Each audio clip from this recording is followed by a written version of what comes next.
I said fuck Xbox, fuck all these Xbox, fuck every Xbox damn channel. Won't give a damn. It's PlayStation for life. You don't get it? Let's get it.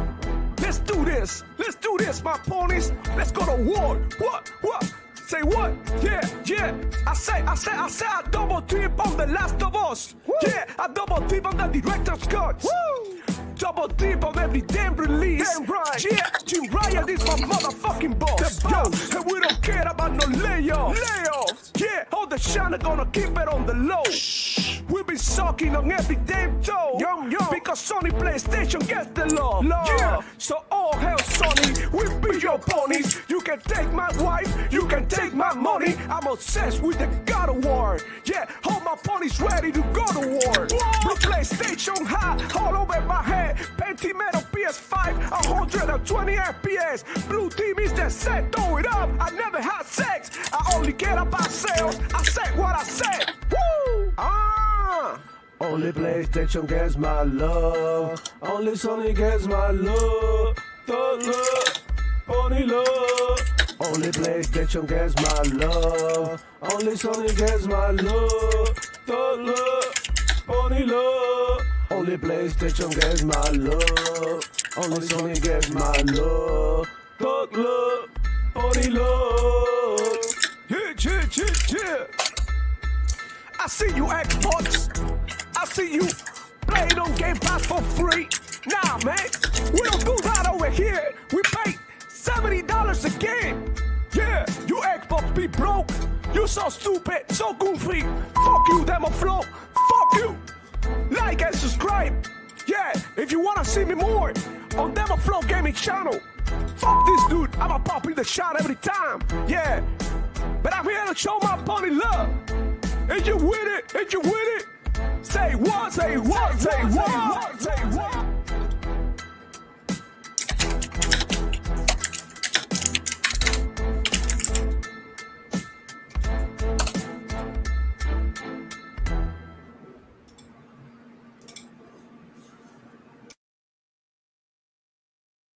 Oh shit, I was muted. Hello everybody, welcome back to another edition for Demo Flow Gaming Show, where I share my passion for gaming and keep you informed about everything that's going on with gaming. Guys, man, hey, what a crazy ass week we had in gaming, and I'm here to talk about it, man. Power Buzz, he just made it to the show, man. What's going on, Power Buzz? How you doing? Glad to see you around, man. What's popping?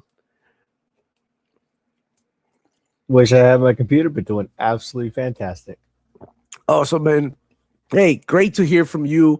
Hopefully your computer get, parts get here next week so we can, continue doing our thing and gaming and doing all that, bro. Boy, man, what a crazy ass week we had. And it's not all bad, but oh my God, like things are going crazy. But man, hey, welcome to another day here with me live and talking about gaming and, just enjoying ourselves, having a good time, whatever it is that you're doing, where you are in spring break, where you are working, where you are just cooling in your house, gaming at the same time. It don't matter to me, man. Welcome to the show. Let's get it popping. Shout out to Shot. I see you guys down there, man. We got Miguel Diaz in the building as well saying, Dímelo, Demo. So PlayStation increased the price of the console. Is PlayStation dead? Whew. Yeah, we're going to be talking about all of that. It's not only PlayStation, right? Honestly, it's everything. But a lot of people thought that PlayStation wasn't vulnerable to things like this. And we're going to get into it later down the road in the show. But, man, shout out to all of you guys. Shout out to Whoop Whoop Kid. Man, how you doing? Glad to have you around. We got Lycos45 in the house. What's up, everybody? Everybody doing good? I hope so. Let me know on that in the comments how you doing today, man, and what you are going to be doing this weekend, whether it be gaming or outside activities, whatever it is, man. We got Lycos45 as well saying Sony price hikes. We knew this was coming. Yeah, the only people who didn't know were the Sony PlayStation fans. They're blind to everything negative that Sony does. I can name about 4 off the top of my head. Oh man, yeah. The opponents be like, acting a fool, but like us 45 as well saying we can hear you typing demo. Yeah, I mean, I'm sorry. I was typing some shit while the intro was playing, man. Shout out to everybody, man. Shout out to Jules. How you doing, girl? And the PlayStation 5 price increase again, dude. Hey, that's the talk of the town. When I opened my Twitter feed this morning, that was the first thing I saw, and I'm like, okay, the price increased, but I want to kind of see like what the fuck else is going on. Like, this is not the only thing that I want to see. You know what I'm saying? Like, but yeah, man, we got Nonja in the house. What's going on? Nonja 81. How's it going, Papo? Good to have you around. We got Agent Sluggers 3R90. What's good, demo? Keep putting these frauds on blast. Yeah. Bro, I've been cooking on X, man. Go ahead and follow me because I don't know if you've seen the third-party partner showcase reactions online. Some of them are like over the top and out there to say that these people were acting. You know what I'm saying? Rather than keeping it true and talking about the games, rather than giving you details about the games that were shown, they were just saying it was just bad.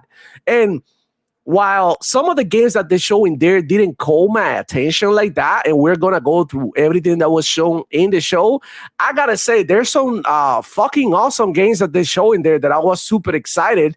And not only that, the amount of games that are on Game Pass Day One and Xbox Play Anywhere was a beautiful thing to see for all of those who are, part of the Xbox ecosystem, one way or another, right?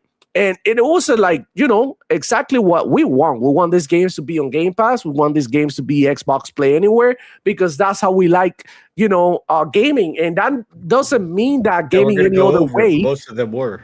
Yeah.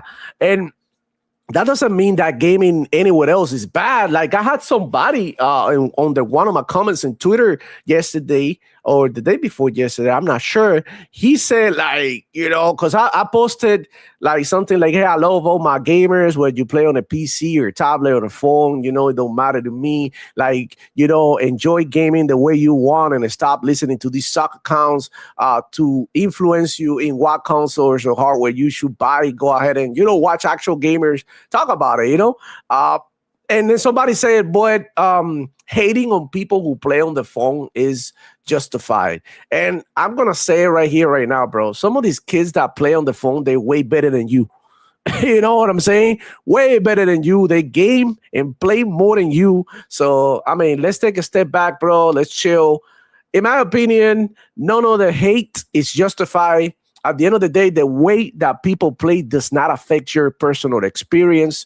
That is up to the person for example, Nintendo kids, Nintendo fans are playing on the Nintendo Switch, or whether it be at 30 FPS, at 1080p or 720p, who cares, bro? They enjoying their experience. And ultimately, that's all that matters. Okay, of course, there's way better hardware out there, but this is what they like. This is the way they like to play. So why are we gonna hate on people that play on different platforms? That does not make any sense to me. At the end of the day, we all love the same shit. This is like saying I'm not going to go to a car meet because there's Hondas in there. And, I like the American cars. Like, that's kind of stupid. And also, by the way, Sony PlayStation canceled their Honda car, by the way, that was supposed to come out this year. And that PlayStation card is also canceled. Studios are closing. It's insane what's going on with PlayStation. We got agents looking as well saying, what's good, demo? Keep putting this price. I already read that. PS5 Pro close to $1,000 now. Yeah, I heard that. That is close to like $900 or something. And in some places, I think that I heard Mag from Cole Eastwood show post that in Canada it was like $1,100 or some shit, because the prices are different. Yeah, Canada prices are usually about $100 more. That is insane to me. So like us 45 as well here saying, I thought it was a good show. Yeah, we're gonna get into it, man. The Xbox preview a fucking win. And E-Rank's in the house. What's going on, Pablo? How you doing? Let's go. What's up, Joe? What's going on? PS5 Pro, the same price as the 2 terabyte Xbox Series X now.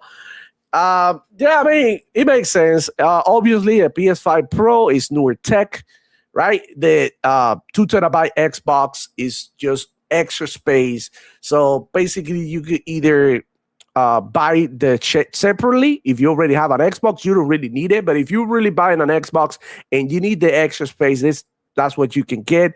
I honestly wouldn't buy an Xbox for more than $500 or a PlayStation. That's just my personal opinion. But we will get more into it the more that we talk about the worse it gets. $900 for console, really fucking sad.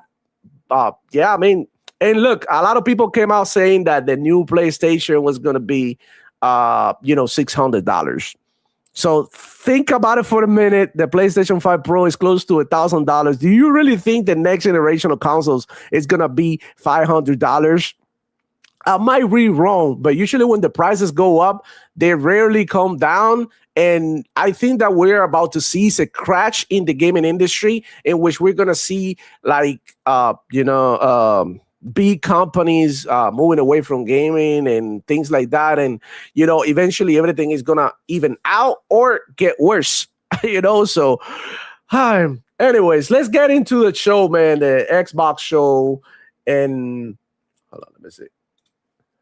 Yeah, let's get to it and see what they had to show while we talk about it here. Honestly, this first game that they show here, and I'm not even into horror games, I thought it looked cool. Balbos, what do you think about this first games they show? Is by Nakon. When I first saw it, I thought it was Blade, but then I'm like, this is a partner preview. It can't be Blade. I was surprised as heck to see what this was because I have the second game. This is a trilogy now. With this game. If you didn't know about this game. There's the Hunter Reckoning Redeemer, and then this one, which is Hunter the Reckoning Death Wish. So just so you know, this is not the first game. This game hasn't been made in almost 20 years.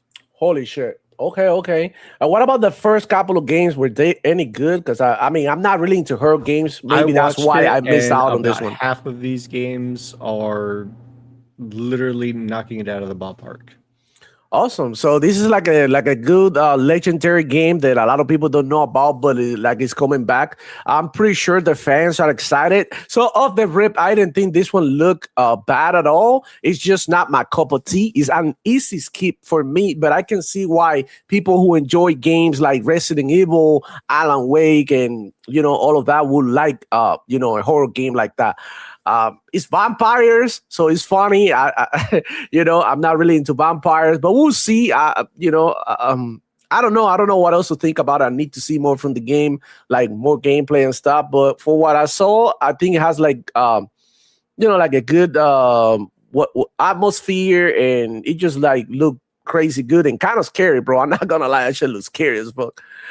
When he was turning into a demon or a vampire, I don't know. But yeah, man, that was the first one, Death Wish, and then later on they show.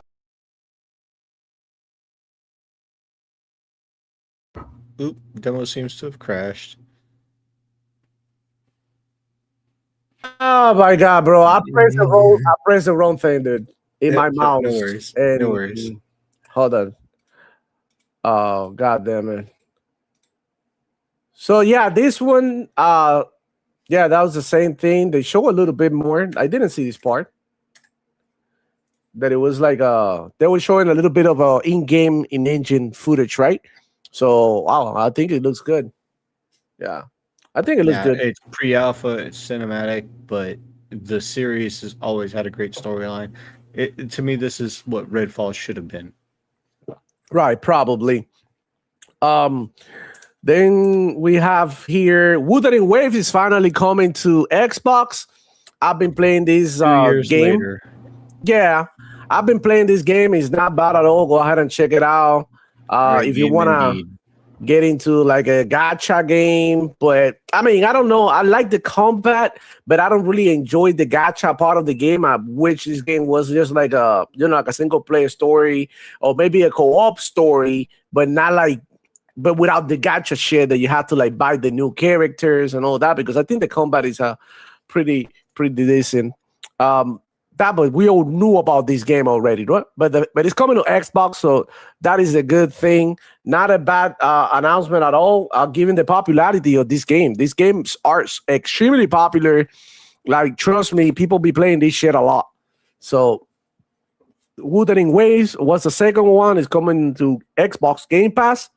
I know this is free to play, but maybe with a Game Pass subscription, they are going to add skins and maybe characters. Who knows? But this is what, in my opinion, should have closed the show. I think this looks already incredible. I'm a huge fan of Mass Effect. It's one of my favorite games ever, and this just like give me the Mass Effect vibes, right? Is this like Exodus, right? That's what it's called? No, this is The Expanse. The Expanse, right? I'm confused because Exodus, Osiris Reborn, yeah. whatever, it's like very similar, right? But I do like, the combat looks cool. The graphics look incredible. Let's hope that this is fun as well, right? Because it has to be fun. You have to look good, but more importantly, to me, it has to be fun. But this was like definitely one of my favorite announcements of the show. How do you feel about this one, Power Boss? Are you vibing with it? Or? I saw the TV show, all 5 seasons, and while it falls off in the 4th and 5th, looks to be a really great game. It's honestly, I think, what Starfield should have been. Yeah. Talking about Starfield, we're also getting an expansion in Starfield. We haven't talked about it too much here. But yeah, there's a new expansion coming to Starfield, and I think it looks great. You were playing last night, Power Boss. How did that go? I actually wound up not, but I'm going to be jumping into it later today. Awesome. But yeah, this game looks incredible. Definitely a showstopper. It looks amazing. I can't wait to see, what this game is going to do, but it's also coming to Game Pass day one, which is like the beautiful thing about it. And it's also going to be Xbox Play Anywhere, which I can see that they're really pushing this. Most of the games here are Xbox Play Anywhere. So that is amazing. The expansion at the end of next month, PS5 and Xbox are getting betas for playing this game too. Yeah, so we gotta be checking it out, man, for sure. Then we got this little cozy game here. Not interested. Easy skip for me. You guys might like it, but not really into it. I thought it was like, cool to see the pixel art because it's always nice, but not really. I'll probably go, check it out because it's in Game Pass. Download it, see what it's about. But not really into this type of games. Even though I like Sea of Stars, I don't really know what this one is gonna be like.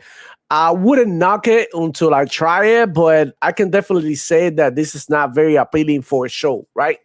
Let's keep it real. It's just like whatever. Partner. So yeah, I can see the appeal of this game to some people. It has some interesting mechanics that don't really miss, but like you said, it's not a must play, but it does look pretty interesting to try. Yeah, but compared to everywhere. Exactly, but compared to the first the prior game that we showed, like it's insane. This one, I know a lot of people didn't like it too much, but I like Serious Sam. This is the Devolver take on Serious Sam roguelike. They try to make it like look more like indie type thing. Boy, I like Serious Sam. I love the character. I love the world, and it's always packed with action, and it's just like an alternative to games like Doom, right?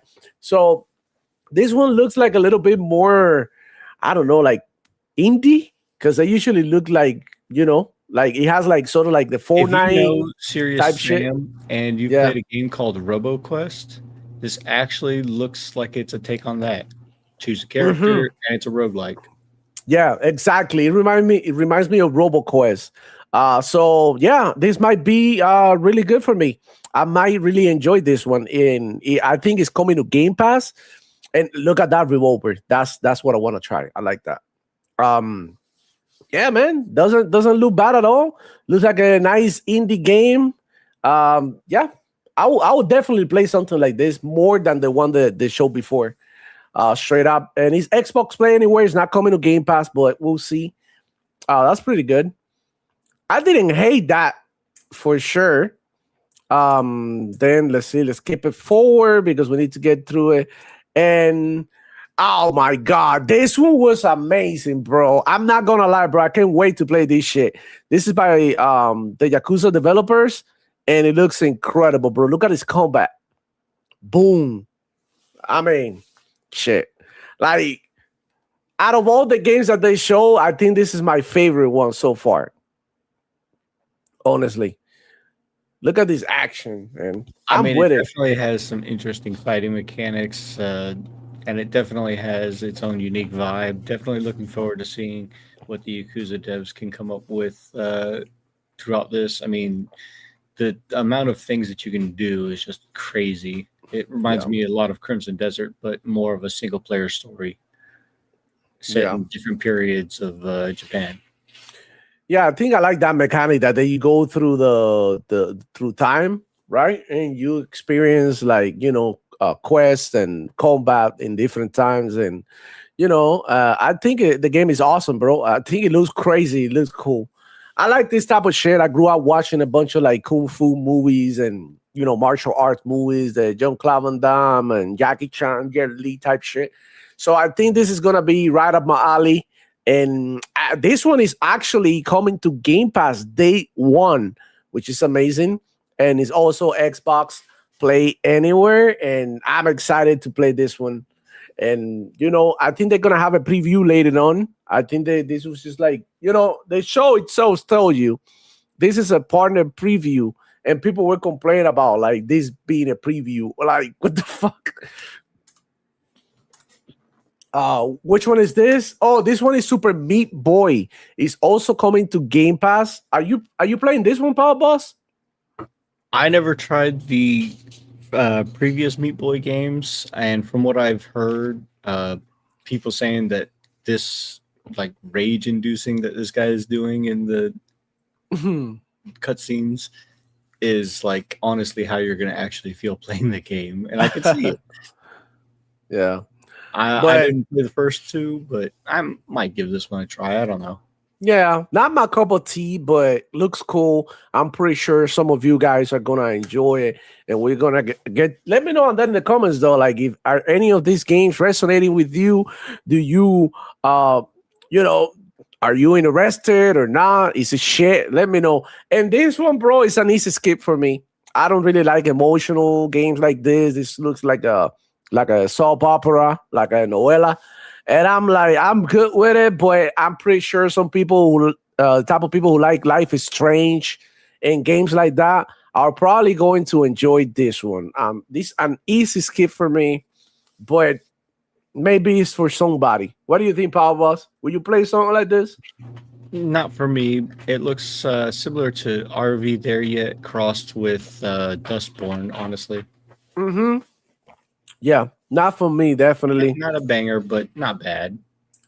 Yeah, I mean, it depends. There's some people who actually like playing games like this. You know what I'm saying? Like, not everybody's like into shooters or fighting games or a lot of actions. There's people who actually enjoy interactive, stories like this. Like, what was that game that had an interactive story too? That Xbox published. What was it like? It was like it had like a nice art style. And you could play it in co-op. Oh no, I don't know. Oh my god, I forgot the name of that game. Desert or something. Not sure, but that one, I played for a little bit, and it wasn't bad. It wasn't just for me. This one, I don't know. I like the music. In this one, I'm not playing it because of copyright or whatever, but I like the music, and games like this are cool to play here and there to kill time. Vampire Survivors roguelike with a little bit better art style. Yes. And Game Pass Day 1. Hell yeah.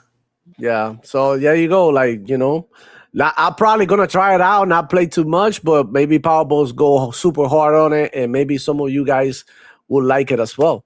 So this one didn't look bad in my opinion. I thought this one was like just like a different type game, What else did they show? Oh wow, this patch is coming to Xbox finally.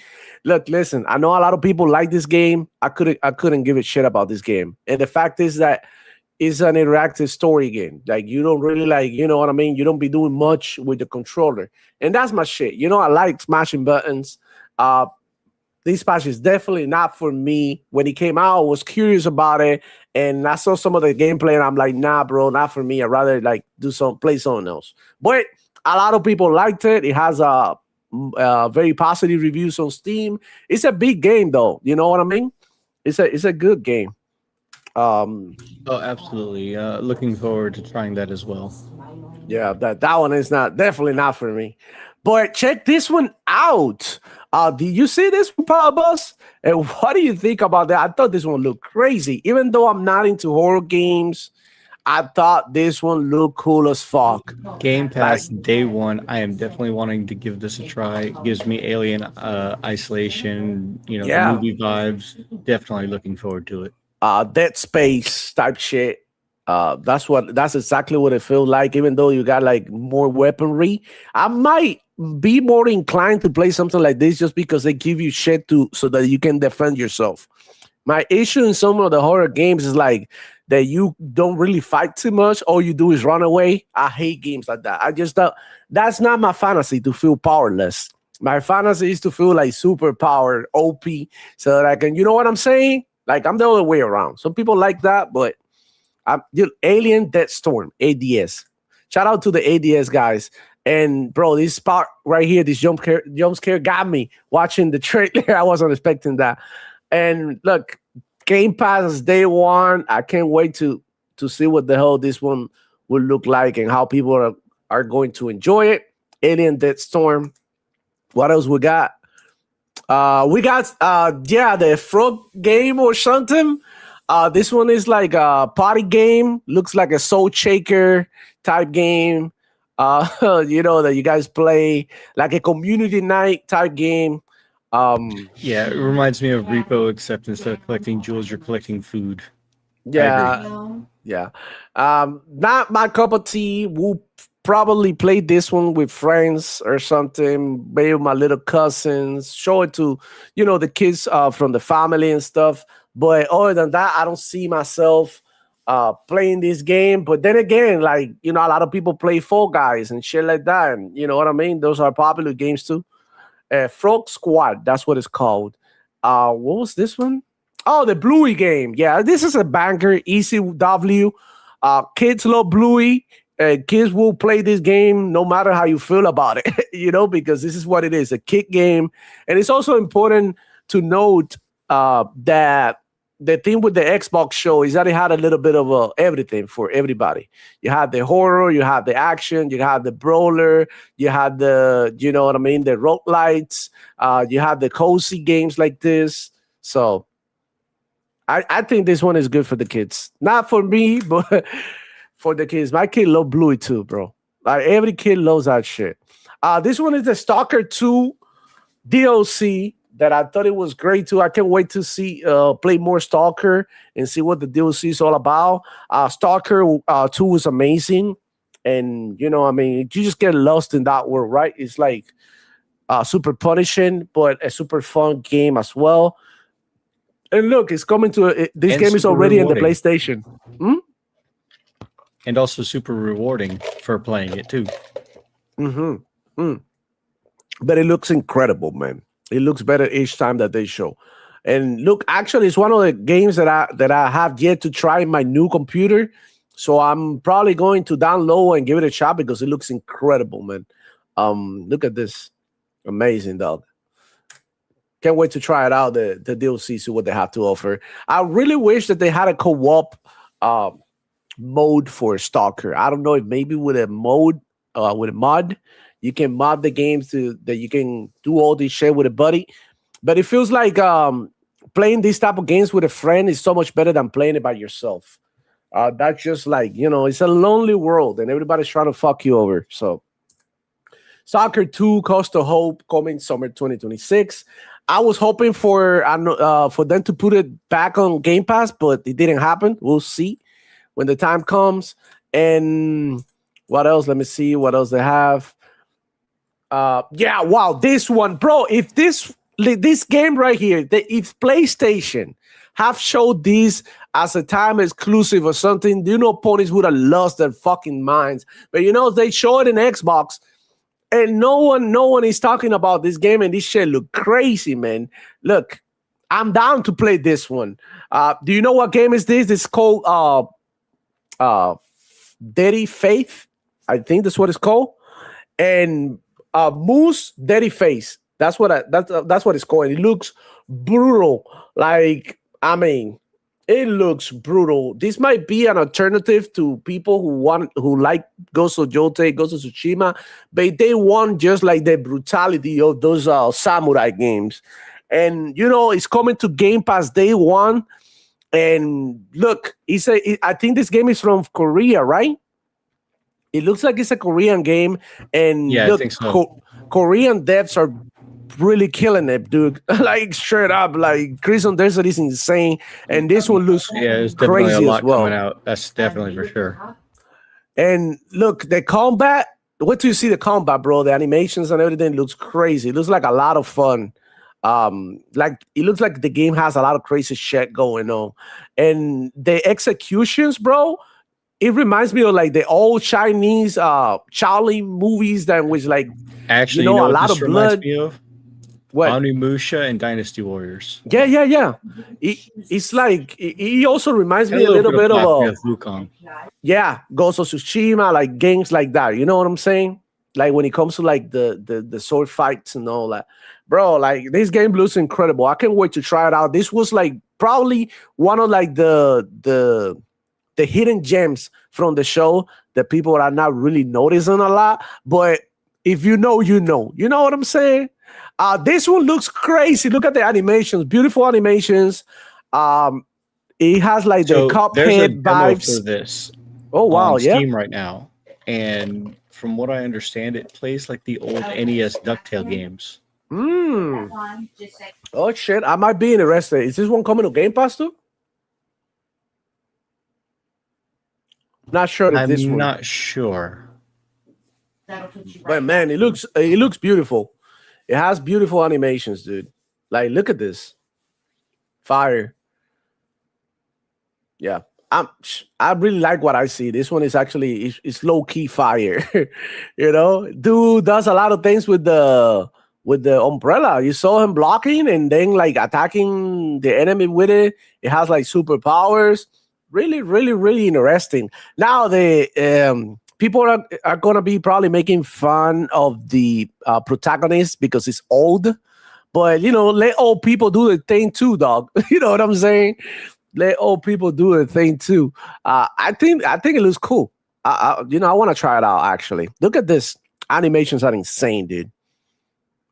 Beautiful art style. That's what I'm talking about, bro. Get creative, bro. Not every game has to look the same. This is like the water hose animation type shit. Everything is moving around. Super cool, groovy. I liked it. I mean, definitely gives me Silk Song type vibes. Yeah, Soul Song, Cuphead, right? Ori. Looks like it's gonna be difficult as well.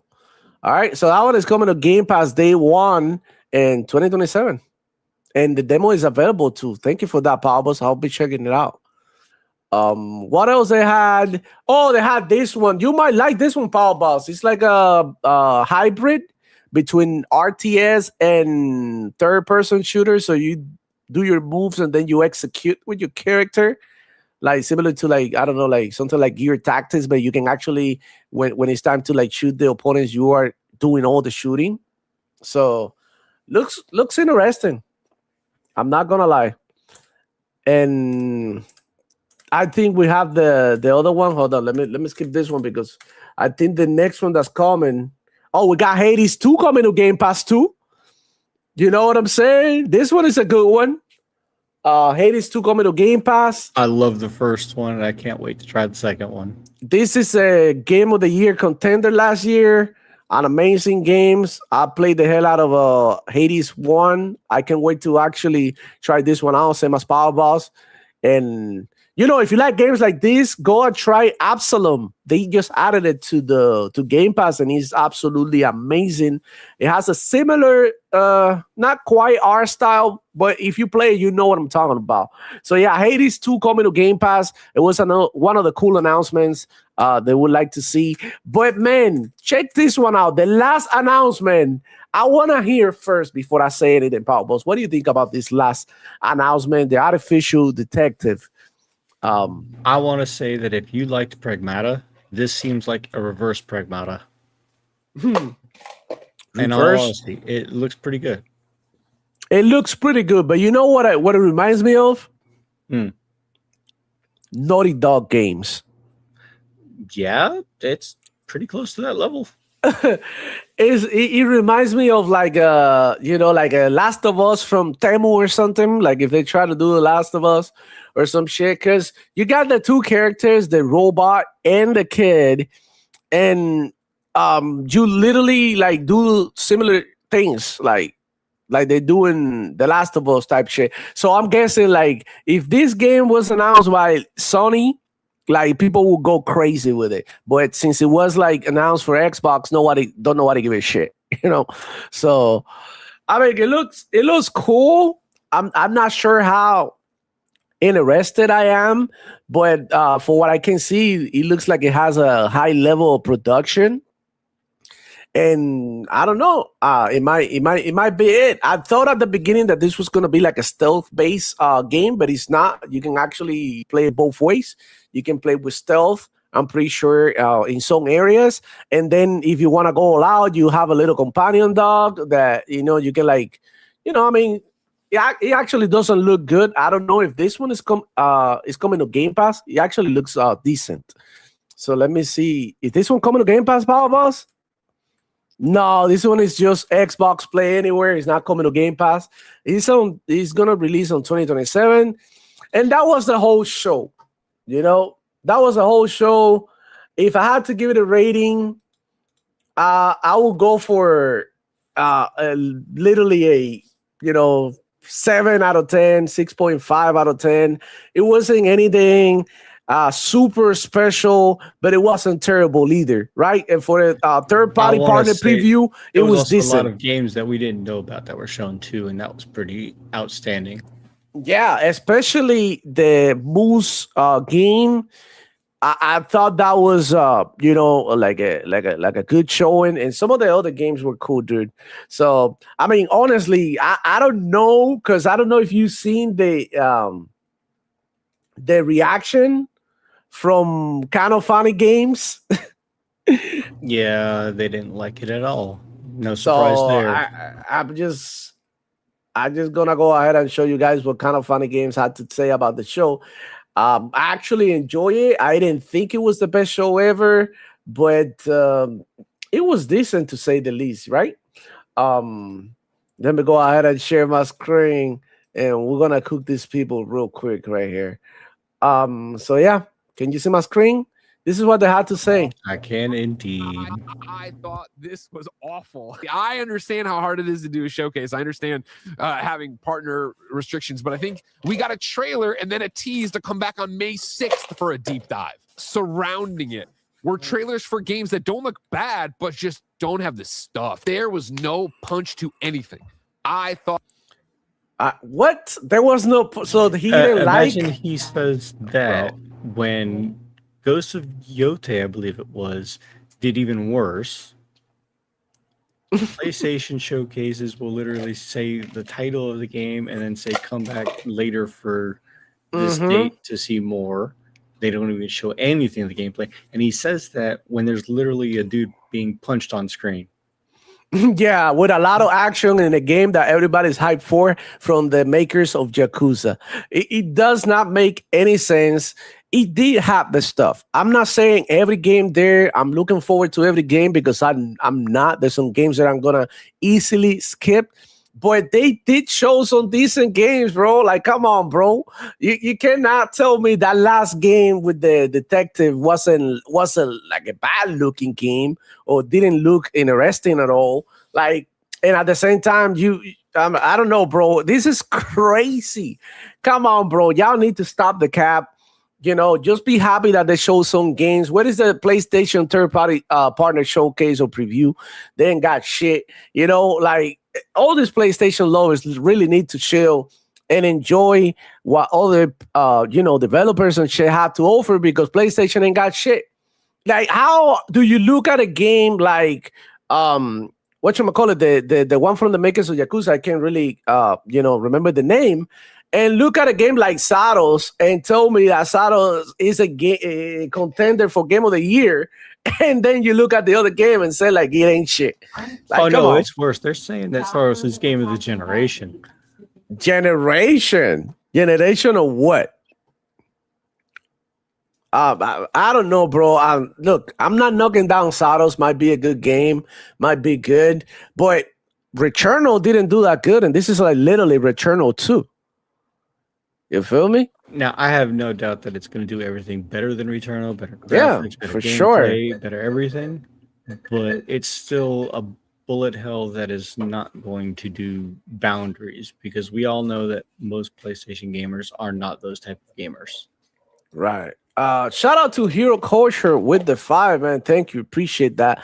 That Samurai game will be a good tide over while Sony leans PlayStation 5 players don't buy games. They buy Twitter like we PC gamers do. Listen, that Samurai game look incredible, bro. You cannot look me straight in the eye and tell me that shit look like shit, man.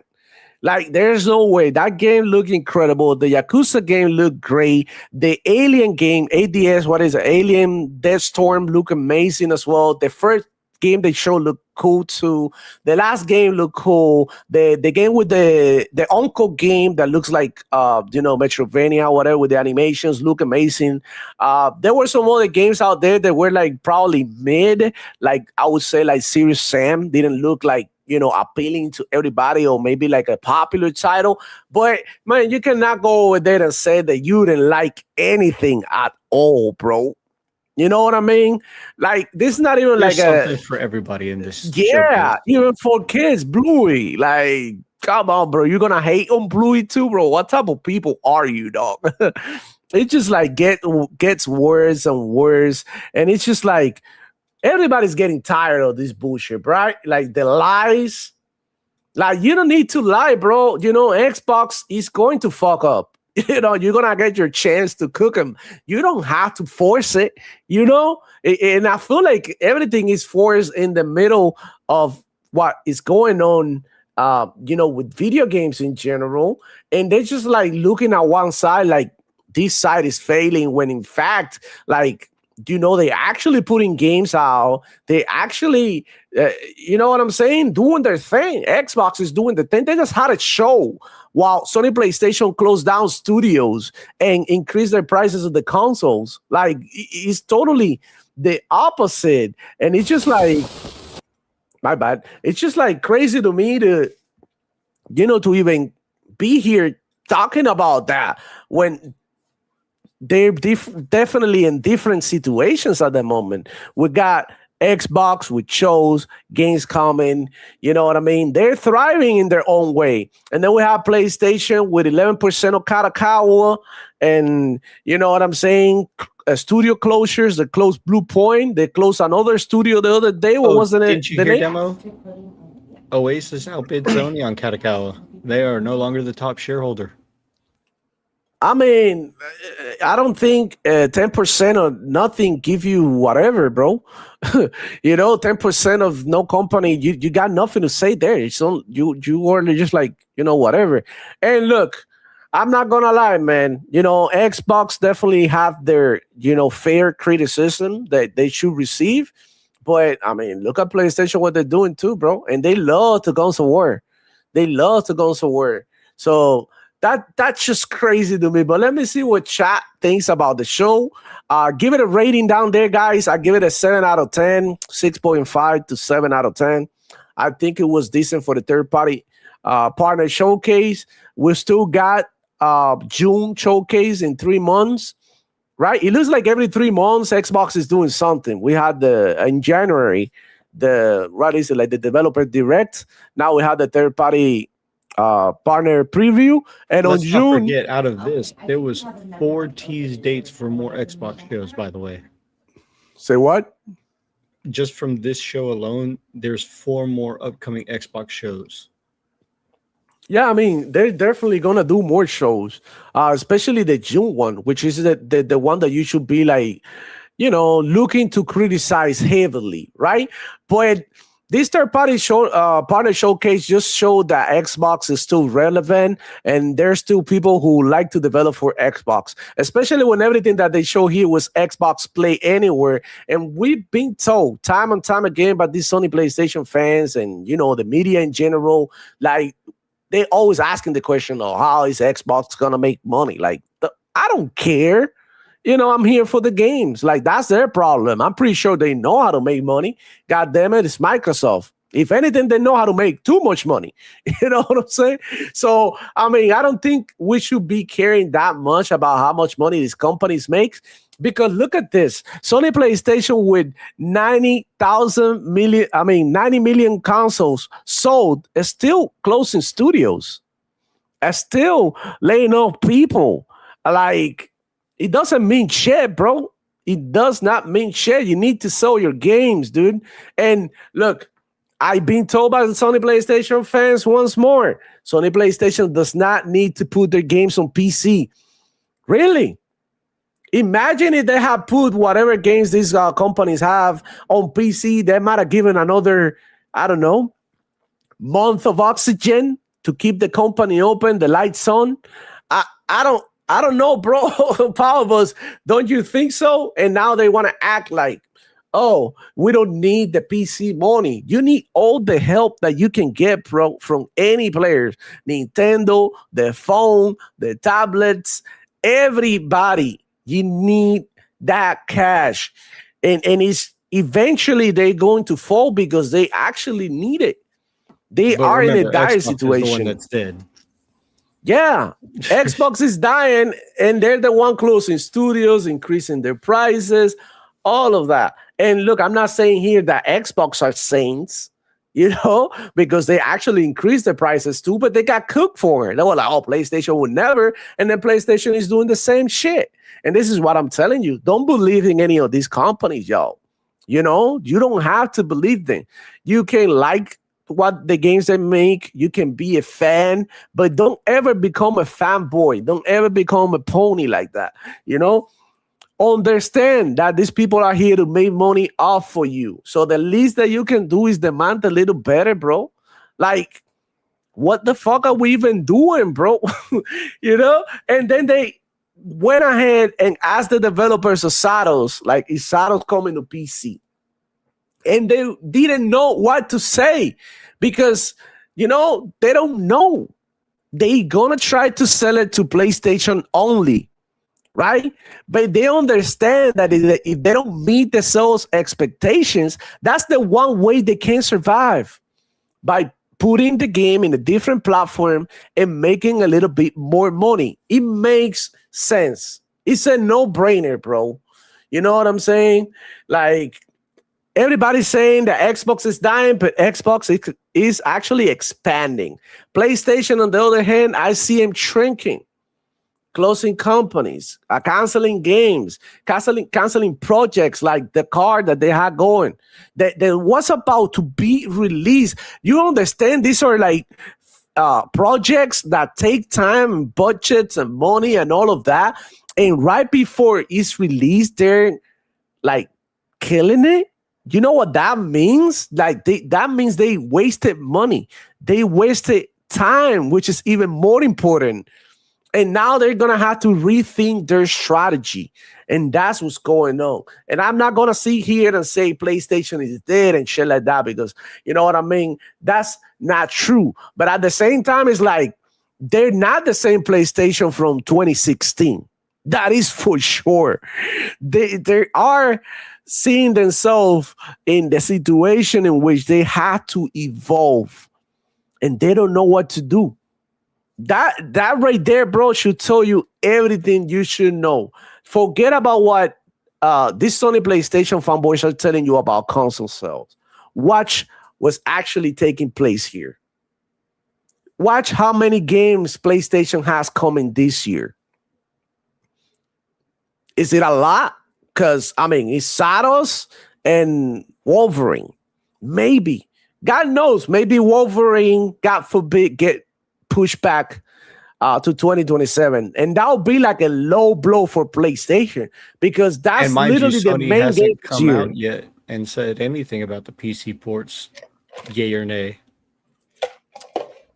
Dude, they asked the people, look, let me look for the tweet, dude. They asked the developers from Satos if they were going to port the game to PC. And they didn't know what to say. You know, look at oh my God, I just killed my horse. Do you guys see that shit? Do you guys see? Look at my horse. It's like, bro, like, go away. I don't want to talk. It was like, bro, I killed my horse and it's all messed up, bro. And I was trying, like, I'm still learning how to play Crimson Desert. Shout out to Crimson Desert, an amazing game. I was telling my homeboy yesterday, we were playing together. We were on a Discord call and we were talking to each other about the game and things that you can find and everything. And we came to the conclusion that we cannot try to beat this game in a short run. Like, this is going to take me months to complete this game, and I might never complete the game. It's huge, bro, and filled with secrets and things to find. So that's another thing. People who find this game like, boring or something, I don't know, bro. I don't really know what to tell you. If you find a game like Crimson Desert boring, and this is without the glaze, just like straight up telling you, like, I love the game, but like, you know, even if I wasn't playing, I could tell like this game, dude, like, come on, bro. The shit that you can do, man, in this game is absolutely insane. And the things that you can find on your own, like we're talking about it all the time. Like, hey, listen, have you found this armor or have you found this sword or have you done this yet? Were you able to, like, you know, build your camp? Do you know how to upgrade your camp? It's so much to talk about. It's one of those games that is going to be like Skyrim, Power Boss. I think this game is going to, like, you know, last a long time. And for a long time, people are going to be discovering shit in this game. Like similar to what happened with like Skyrim, right? Like Skyrim was out and every time that you go and watch a Skyrim video is something new that you never thought it existed in the game. And you go ahead and fire it up again for another playthrough. I think this game is going to do the same shit. I have barely scratched the surface of this game. I'm definitely looking forward to getting into it when I get the chance. Dude, I'm about to hit 40 hours and I'm still in the first area. I still haven't explored the first area, and I'm still learning things about the game, like learning new mechanics. Like I'm literally look like a new player in this game because I'm literally trying everything out. And it's just like crazy to see some people saying this game sucks. Like, why? Like that's the thing. So we got a game that reviewers said that it was terrible. And then the user base, the people who are actually playing the game are enjoying. And then we have other games like Marathon that the reviewers are glazing, but people are not coming back to, you know? And I'm not saying that Marathon is dead, but that's another thing at Sony PlayStation. Think about it. It's dying slowly, right? The changes that they done and the DLC that they brought out is not hitting. Everyday Marathon is losing about 2K players, both at the daytime high peaks and the low peaks. And that is acceptable for a game like this, which is a single player game. People will eventually like drop out, but for a game that is a live service game, when you see all that drop, it's crazy. And now think about it. Destiny doesn't even make it to 10,000 players on Steam. Bro, and I'm pretty sure on console it might be even lower. So we know that 70% of the players, of Marathon players, are on PC, right? We know that. that was revealed by Paul Tassi. He even wrote an article about how PC players were supporting Marathon and PlayStation fan base. Like literally, like 20% of the players, and the other 13-15% is Xbox. You think about it, Marathon, all consoles combined, might not even make it to 80,000 players in total. And it's going down slowly. You know what that means for Bungie? That means that they might be in danger of having teams fired, layoffs, cutting budgets here, desperation. People don't want to admit that Bungie is part of PlayStation yet. To them, it's like a separate entity, and it's not. Bungie is part of PlayStation. So if Bungie suffers, PlayStation suffers too. They were counting on their profits. Matter of fact, they were counting on Bungie to fix the live service games. Yet Bungie drops a live service game that is not the hit that they were expecting. And look, I'm not saying the Marathon sucks, because I actually enjoy and play Marathon here and there. But I'm trying to say that people are not coming back and new players are not joining. You know what I'm saying? So if you really think about it, it's a dire situation for PlayStation altogether. You know, like, I don't know about both. What do you think about all this? Am I going crazy? Am I looking at things the wrong way? No, you're perfectly spot on with all that. What do you think about, like, Marathon failing, and not failing, but like being in a steady decline? How do you feel about, like, the situation of PlayStation? I think that Marathon said that they needed a certain amount of sales and revenue in order to even stay open. And so far, from what we're seeing, 90% are PC players, and it was 17% on PlayStation, 11% on Xbox. Okay. Yeah, it's not looking good for Bungie at all. All right. And I don't want to see studios close as much as the next person, but it's looking like Bungie's going to be the next one on the chopping block, along with Media Molecule, and there's one other one. On the right. Hero Culture said, I didn't say look bad. I'm excited for it. Yeah, bro. Like, thank you for the two. Yeah, bro.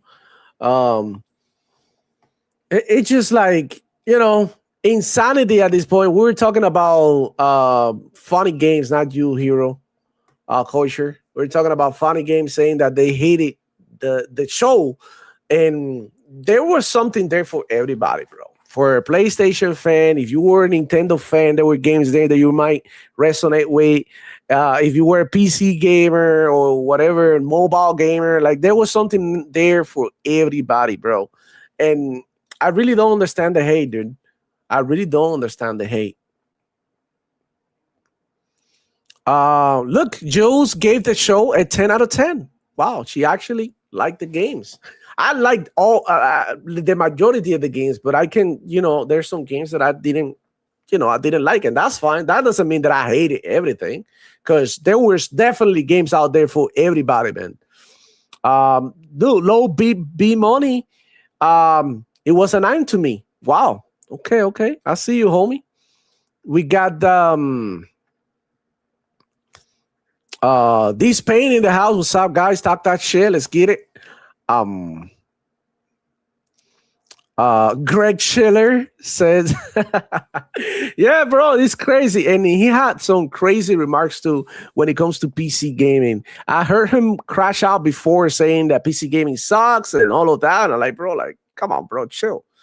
Like, you can play games whatever you want, though. Like, playing in one place or the other one doesn't make your experience better or worse, dude.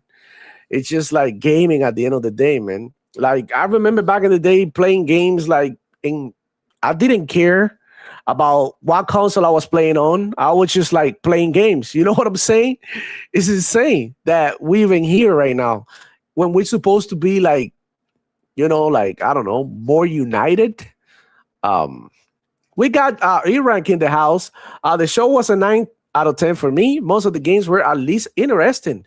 But the bigger thing is the value. 14 Game Pass games 100% play anywhere. As someone in the Xbox PC ecosystem, that was big for me personally, right?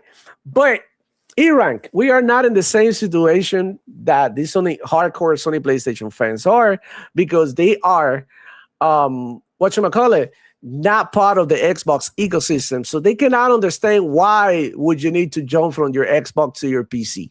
You know what I mean? They can understand that. They don't understand that it's amazing to go from your Xbox to your PC and vice versa and keep the progress in your games. They don't understand, like, when you buy a game on Xbox and you get it on the PC and vice versa, that feels amazing because, I mean, you don't have to double dip in the same game. And that's the way that it's supposed to be. Because, like, let's just say you bought, I don't know, something digital, and you can always use it whatever you want as long as you have your account. That's the way it should be. But you know what I mean? They love to pay more. That's their thing.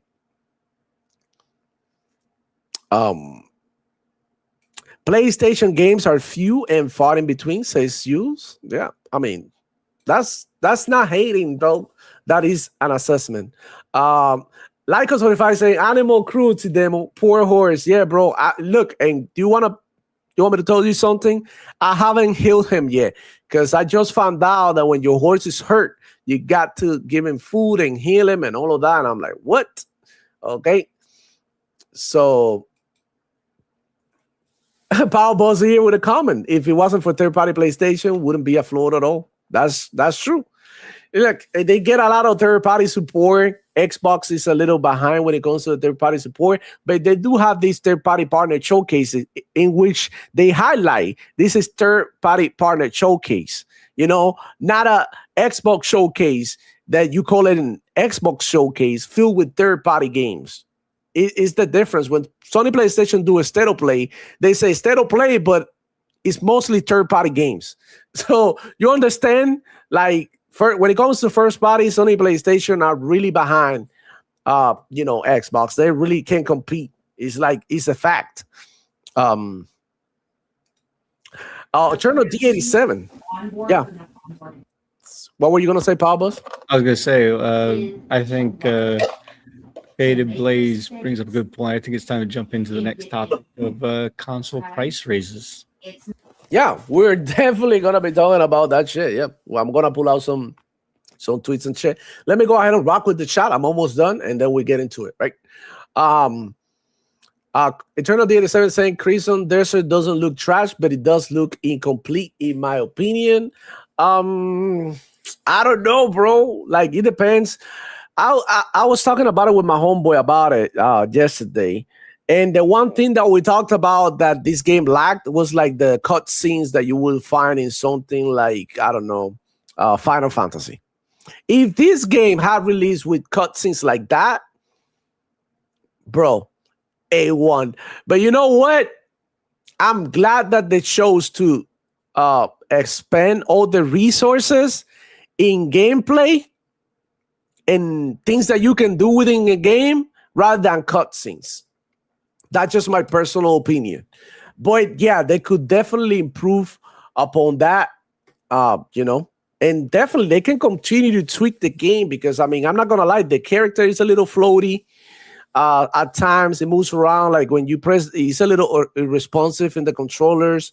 Like the game is not perfect by any means. It has issues, but overall it's a great experience and I've been enjoying it.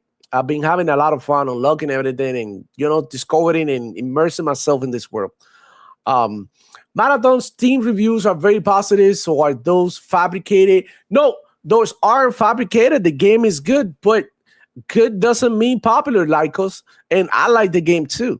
But I mean, it's hard to go back and play Marathon when you got a bunch of good games coming out and you don't want to miss out on the fun, like there was this guy Trout saying that 9 to 5 grandmas, he called men who work a 9 to 5 job, like blue collar dudes, grandmas that work 9 to 5, are not gonna be able to do the raids or the harder maps and shit, and that's the problem. You are not making the game accessible to everybody, and I understand that the hardcore part of the game wants to keep it like that, but that's not going to help the game in the long run because, I mean, if you're leaking players like this, by the time that September or next year comes, you might be stuck with like 5,000 players, and I don't think that's a good look for any live service game of this magnitude, right? Because, I mean, supposedly Marathon costs close to 200 millions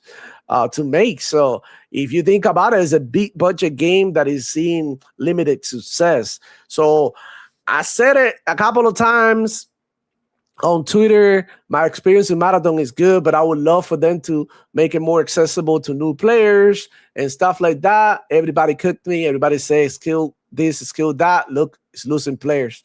You need the casual players, dude. It's not just about your hardcore, but you need the casual players. The casual players are the ones the 9 to 5 people who can play all day are the ones that got the money to afford playing games. If that makes any sense, you need those two. You need to have at least maybe like, I don't know, a team deathmatch mode that you can just jump in and have your own loadout or something. Maybe. I don't know. I mean, I think the game is fine the way it is, right? For me. But when you talk to a casual or somebody who doesn't really play like that, are you willing to play Marathon? They're not, no, bro, like, you know, not into it. Maybe, you know, it's just like levels to this, right? We want this shit to be for everybody so that the game can thrive. And that's the problem right now. The game is not for everybody. And they need to find a way to include more people so that more people can join them. Like a game without players ain't shit. Honestly, it could be the best game ever, but if it doesn't have any players, how is it going to survive? So that's my take on it. Updates will come for Crimson Desert. Hero Culture say I'm on PC, fuck the PS5. Oh my god. I'm that Ninja 617 saying they will show the same game from partner preview on a state of play and give it a 10 out of 10. Yeah, for sure. We've seen it. We've seen games that they have gone to state of play from some of the Xbox show. Onyx Gaming, in my opinion, Saros is not tracking good. Nobody's hyped for it. I think House Marquee is next to go down. Yeah, I mean, they're hyping it up. Sony PlayStation fans are hyping it up. Saros, like, they calling it the game of the year already. Like, I'm like, bro, hold on. Well, wait a minute. The game hasn't even come out. And off the rip, I can tell you, this game that I'm playing right here, right now, Crimson Desert has more people behind it than Saros at the moment. You know, people are like co-signing this game heavily. They really recommended this game. Skyrim lovers, you know, MMO lovers, you know, Fallout lovers, medieval combat lovers, they hyping this game up, and it's cooking, man. It's actually cooking. Love BB Money, Xbox first party games.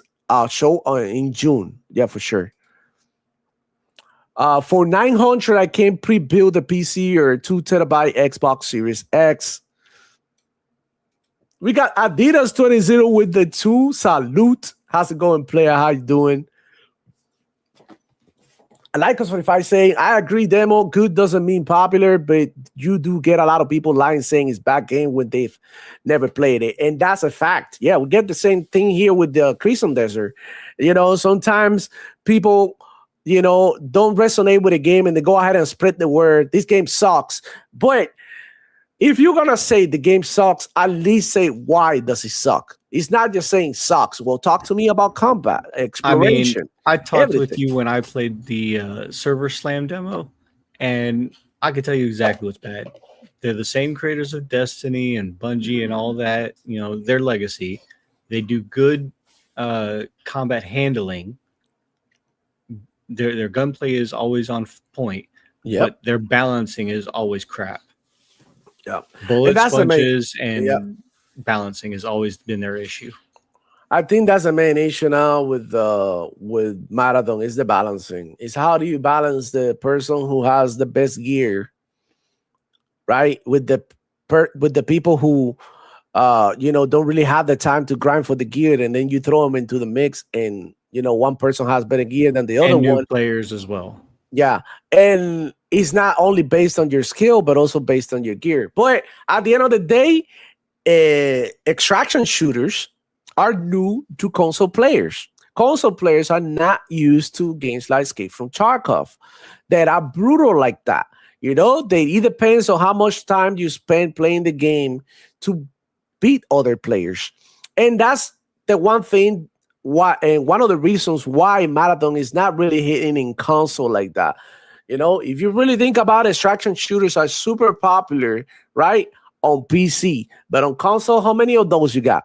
Even I think Marathon might be one of the few first extraction shooters, but console players are not into that shit, bro. You have to read the room, and this is why I think that posting your game or porting your game to every platform gives you a chance to, to create or build a fan base, right?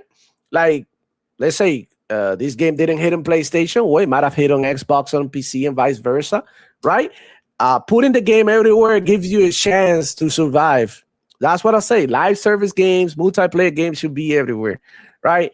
And even the single player games too, because you do need to get, some sales out of these games. Like sometimes, I don't know how much a PlayStation will give you. Let's say they give you, I don't know, 30 million to keep the game exclusive. You could have sold maybe 1 million copies on Xbox and you make double that. You know what I'm saying? So if you really think about it, it's kind of like silly to do that from a business point of view. But then again, I digress. Don't really like the business side of things. So whatever it is that they're doing over there. Casuals play those games too, and those are hard as fuck, but I understand where you're coming from, Demo. Ponies always think of PlayStation games are game of the year. That's a fact. Server Slam didn't have everything in the game though. Power Buzz, it was missing 2 maps, weapons, and runner shells. It was more of a demo. That's true. Tsushima, in my eyes, is game of the year. No cap. But you mean Tsushima, like Jotei, right? And we'll get Jotei all the same, but yeah, that's it. Faded Blaze 89. Demo, I disagree. Console players are familiar with extraction shooters. The Division was one of the first ones with the Dark Zone. Yeah, but the Division, you had the chance. You had the right? The saying, do I want to play in the Dark Zone? Because I played the heck out of the Division and I never played the Dark Zone. I was always, finishing the quest, doing the PvE type shit. Very rarely I went into the Dark Zone, but I understand where you're coming from, but you don't get that on Marathon. If Marathon was a game like The Division and you get like a single player campaign and missions and shit like that, and then you get the choice to be like, okay, let me go into the extraction side of the game, then we might be talking about the same thing. But for now, it's a total different game. The Division, you can play by your damn self. You don't have to fight nobody. You don't have to strike with nobody. That's totally optional. That's not the case for Marathon. And that's the hardcore part of Marathon. That, some people. And in the case of Division and Division 2, after you do all the single player PvE, you can either A, replay all the PvE, or B, you can do endgame content in the Dark Zone, which is what it was meant to be, endgame content. Yeah, but that was optional. I never did all of that. I completed all my missions. Matter of fact, I'm still playing The Division. I'm actually started a new playthrough. I'm like 20 hours in my new playthrough because I want to do all the DLC. But it's literally not the same. This Marathon is just that. Extraction. There's no single player. There is no cutscene. There is not many new NPCs and nothing. It's all about like dropping, get your shit, and get out. That's it. We got Pickles 2026. How you doing? Shout out to all of you. Okay, so let's get going. And let's continue the show because Sony PlayStation recently increased the price of their consoles. And we're going to talk about it because, oh my God, I think it's crazy that we're seeing this. And it was literally everything that everybody was talking about. And look, I'm going to show you, bro, what they're talking about. Powerball. Check it out. Do you see it? Or it's not yet in the screen. Yeah, there we go. So, hold up. My bad. Here you go. We got James, one of the famous ponies, And the first thing they do when some shit like this happening is that they write paragraphs, right? Trying to justify and damage control what's going on at Sony PlayStation. Look at this post by James. This gentleman right here, the way he reacts to the prices, to the price increase of the PlayStation is by saying, so what? Xbox sales going to go up now? Listen, homie, like this is not about Xbox selling consoles. This is not about PlayStation selling consoles. This is about gamers. Gamers, your homeboy who likes to play game, getting ripped off by your company of choice. This is not a competition. This is not about who sells the most consoles. This is about like the gaming industry going through changes that are affecting every fucking gamer. Best believe this shit is gonna affect us too. Like either if you play on PC, on your phone or whatever, everything is going up in price due to the tariffs, due to a war that's happening in the Middle East, due to the freaking economy of the world that is in shambles, right? So don't think that you're not going to get hit by this. I've seen a bunch of other ponies, Powerballs. This is fucking sad to see. Celebrating this, dancing and shit, saying that I'm glad that I got a PlayStation 5 Pro. Oh, well, if you didn't. You know what I'm saying? And that's so ugly, bro. Why? What are we even doing, dog? Like, it doesn't make any sense. And why is Sony PlayStation increasing their prices? And the first thing that comes to mind is like Xbox. Like, I don't really get it, man. You guys are always dreaming about Xbox. It's insane, but this is the gaming community on Twitter and how they act. And this is insane. I mean, I'm not here to make fun of ponies because they are going to buy a PlayStation 5 Pro. I'm here to open your eyes and tell you shit is fucked up. And some people bought multiple PS5 Pros at that. Right. God forbid that your PS5 Pro, if you own one, because I know James doesn't own shit. He's probably on the phone only or on his laptop or some shit. Dude, if your PlayStation 5 Pro broke or breaks down, it can happen to anybody. You know, you can drop it. My kid broke my Xbox the other day. Your kid can come pull a cable and fuck it up. You know that you are gonna have to drop $1,000 on a new one if you have no way to fix it, and that is painful, dude. Even if you own it already, you never know what might happen to it later, and then you stuck paying $900 for a console twice, you know, that you already have. This is insane behavior to me. This is not about console sales, not about Xbox being better than PlayStation. It's not about spanking ponies. This is about like telling you guys what the fuck is up. You know what I'm saying? So you guys know where we're heading. Like everybody, every time you say something on Twitter, people take it as like you are console warring. No, I'm not console warring. I'm telling you, bro, shit is fucked up. Like this is not about Xbox butter or PlayStation butter. This is not about that. This is about like the shit that we go through as gamers and how we may be impacted in the future. Not only that, like if I keep going on Twitter, let me go ahead and go on Twitter and find you some of my bookmarks that I found. It's insane because I'm gonna go over here. Look, actually, damn. Because I had the screenshot, but I kind of want to look for.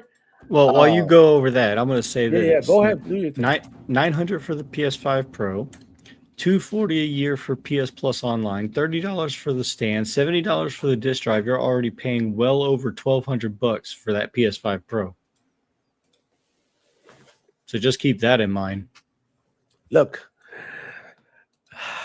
this was March 12th. It was like a couple of weeks ago. This is what I'm telling you, bro. Don't believe nothing that these motherfuckers told you. Like when it comes to rumors, wait for an official statement from these companies. The whole thing with the PC ports is going around as a rumor. PlayStation hasn't come forward to say shit, so don't believe that. PlayStation hasn't said shit about the price of the next PlayStation. Xbox hasn't said shit about the price of the next generation Xbox. Okay, so we don't even have the next price for the Steam machine that's about to come out. Bro, Powerboss, thank you. And that shit is about to drop. And look at MBG. Next generation consoles are rumored to be coming holiday 2027. Sony PlayStation 6, traditional console experience, exclusive games, price from $600 to $800. They say Microsoft Project Helix console PC hybrid, full Windows 11 multiple storefronts, price $1,000 to $1,200. And then he asks, which ones are you buying, right? Dude, this shit is out the window. The PlayStation 5 Pro the regular PlayStation Pro is more expensive than the next generation PlayStation price that these clowns told you that it was going to cost. So you're going to tell me that when the next PlayStation release is going to be cheaper than the PlayStation 5? Bro, this is insanity at this point. This is just like copium. This is just hoping. This is just a desire to write things and so that it fit your narrative the way that you want it to fit. The only thing that I have to question is, when has a next-gen console ever launched cheaper than the previous generation? I don't know, Powerballs, you told me. You told me. This is crazy. And this is what they do. The PS5 Pro being now $900 base, and that's not including the $70 games on top of everything else, because you have to pay for everything. That's, if you have a catalog library that you can play and download at any time, sure, you have some games to play that you don't have to buy, the latest and greatest, whatever. For $20, you get Silk Song. And it's a great game. But then you go and you look at something like this and you think, I'm thinking that it's going to be about $1,500 for the Project Helix console.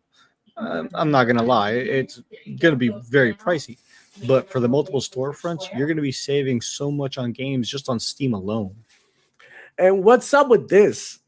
Sony plans to monetize existing PS5 gamers as a way to avoid raising console prices.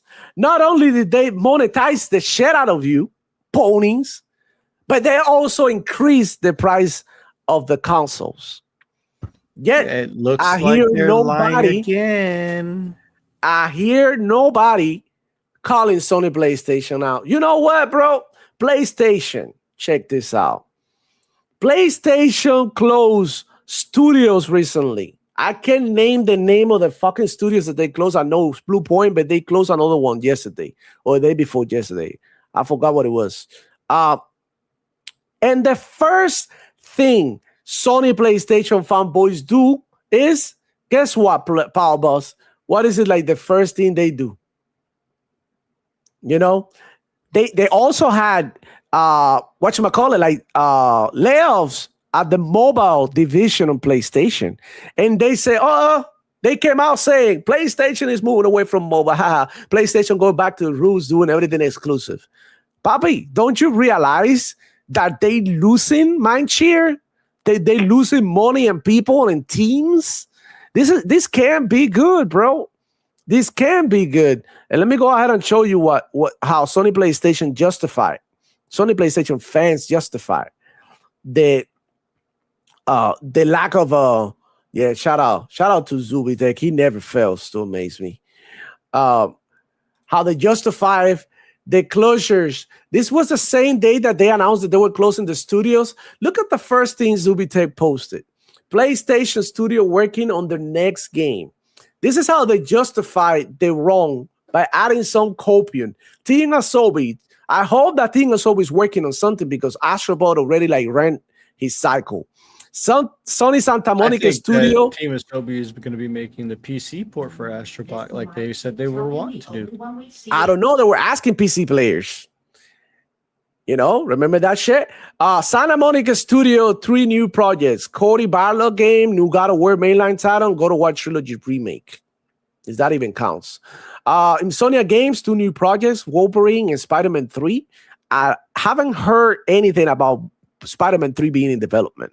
Correct me if I'm wrong, but I've never heard that shit. Polyphony Digital. It was in the Insomniac leaks that they were going to be talking about making it into 3 parts. And selling the parts each at full price, yeah. Right, like making the third part into a trilogy and selling it separately. Yeah. The third part, the Web of Shadows, was canceled. Right. Polyphony Digital next Gran Turismo, I hope, because Forza is coming and he's taking, I mean, he better be good. Well, Gran Turismo 7 just got told that it was stopping development of any further updates or anything like that. I would hope that they're going to be making the next one. I hope so, and they better be quick. Guerrilla Games, 2 new projects. Horizon Hunters and Gathering and Horizon 3. Wow. Amazing. Hunters and Gathering. I haven't heard anything about Horizon 3, and as far as Hunters Gathering, we know that's going to fail, and then we're looking at also them making the Steel Frontiers mobile game, assuming that it's them making it. Right. We got Naughty Dog working on 2 new projects, Intergalactic, The Hereditary Prophet, and AAA project. I don't know what they got. I know the AAA project, but I mean, it might just be Intergalactic, The Heretic. I think Heretic Prophet is in development hell, and that's the only thing they're working on at the moment. Bro, I don't really know, but I got a feeling that The Heretic is probably not going to do that great. Okay. Media Molecule, live service title. Bungie is working on a new project. They haven't made a game this whole generation yet, and Bungie, they just launched Marathon. They're going to be updating that for a while. Look at what they did with Destiny. You think they were starting to work on Marathon while Destiny was in its prime when it first launched? I don't think so. That's How crazy. Smart we know is Soros. So what is the AAA new project? What did they get like? What is the size of a House Marquee to be working in Saddles and at the same time another AAA project? Like, I don't think they're big at all. They're insane though. Fire Sprite, 2 new projects. We haven't heard anything from Fire Sprite. Haven't heard nothing. Haven. It's probably going to get closed. Fair Game is probably going to be canceled. This one, the Team LFG action game. Canceled.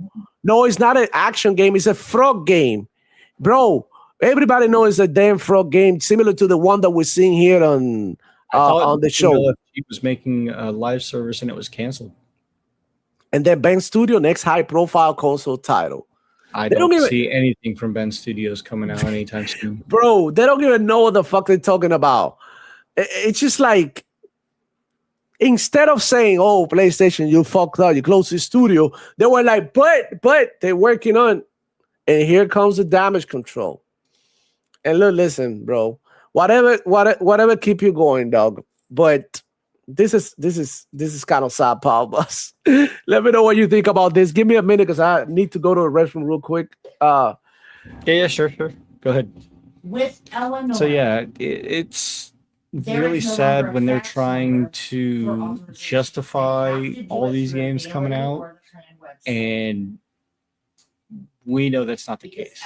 Xbox has enough studios so that they can produce a game every month for the next 2.5 years and not come out with the same studio releasing a game twice in the same year for those 2.5 years. And then you have people that are working on the Coalition that are dropping, 2-3 games from Xbox side, and that's just amazing in and of itself. That's just one studio, and they have literally that many. It's like 36 or something studios now, or 46 studios or something like that. Yeah, there's no way in heck that Xbox is doing anything but good right now. They're producing the games, and they almost did the first launch of an $80 game with Outer Worlds 2, and they backtracked. Mario Kart World tried to do that with the Switch 2. We saw how that went. They said, hey, you don't want to buy the game for $80, get the console too. It's bundled and it's cheaper.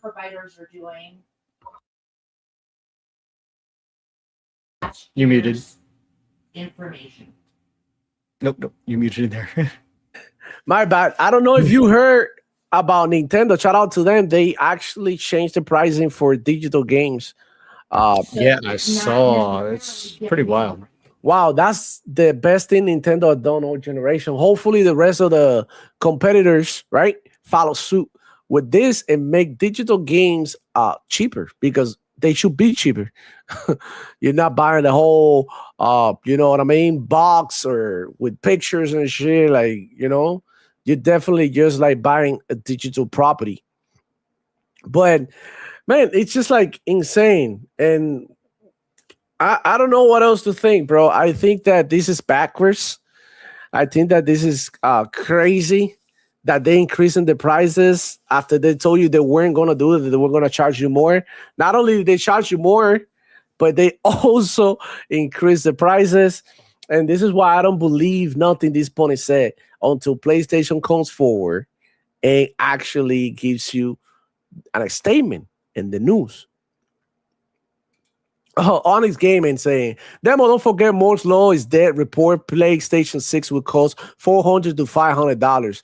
Yeah, he also said that the PlayStation is more powerful than the 4070 or something, which is like a fucking bullshit.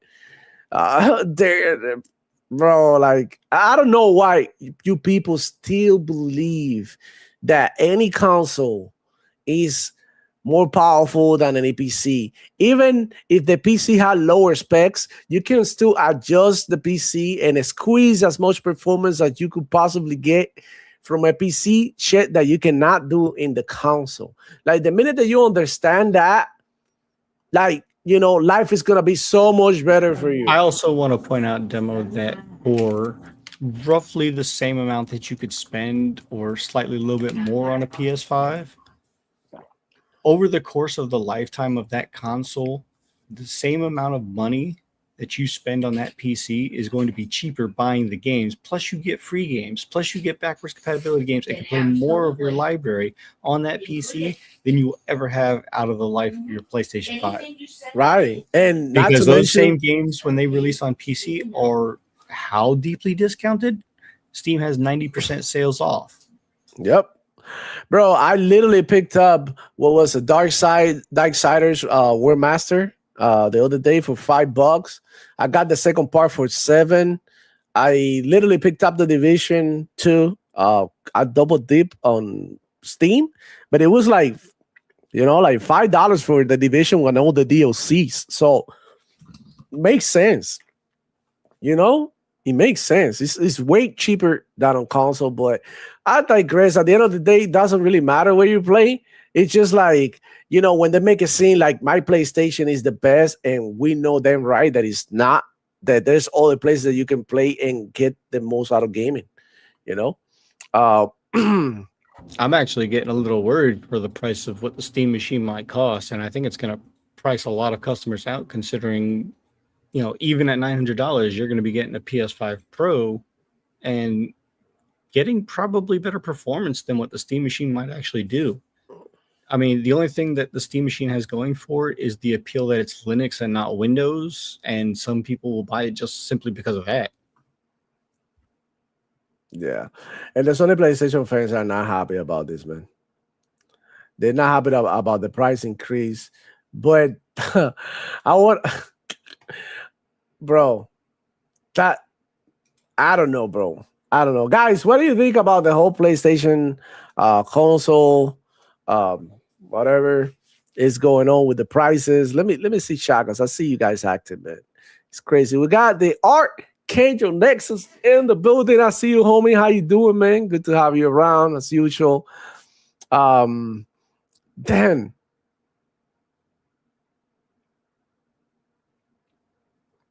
We got Pickles 2026 saying PC port of Astrobot for my Xbox Rogue Ally. That sounds pretty fucking nice. Jules saying she won Horizon 3 badly. I don't know if Guerrilla is working in that right now. I mean, my little woman loves the two Horizon games. Yeah, definitely. She does. And to be fair, they are beautifully looking games. But I don't think that the story was anything to sneeze about, because when I beat the second one, the only thing that came to my mind was the movie Bolt, because it had just come out, and it sums it up in one word: aliens. That's literally all it was.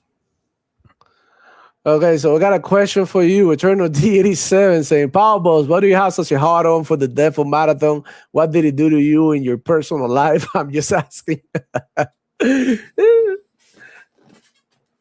No comment? Oh, I already answered him in the chat while you were away. Oh, chill. Okay.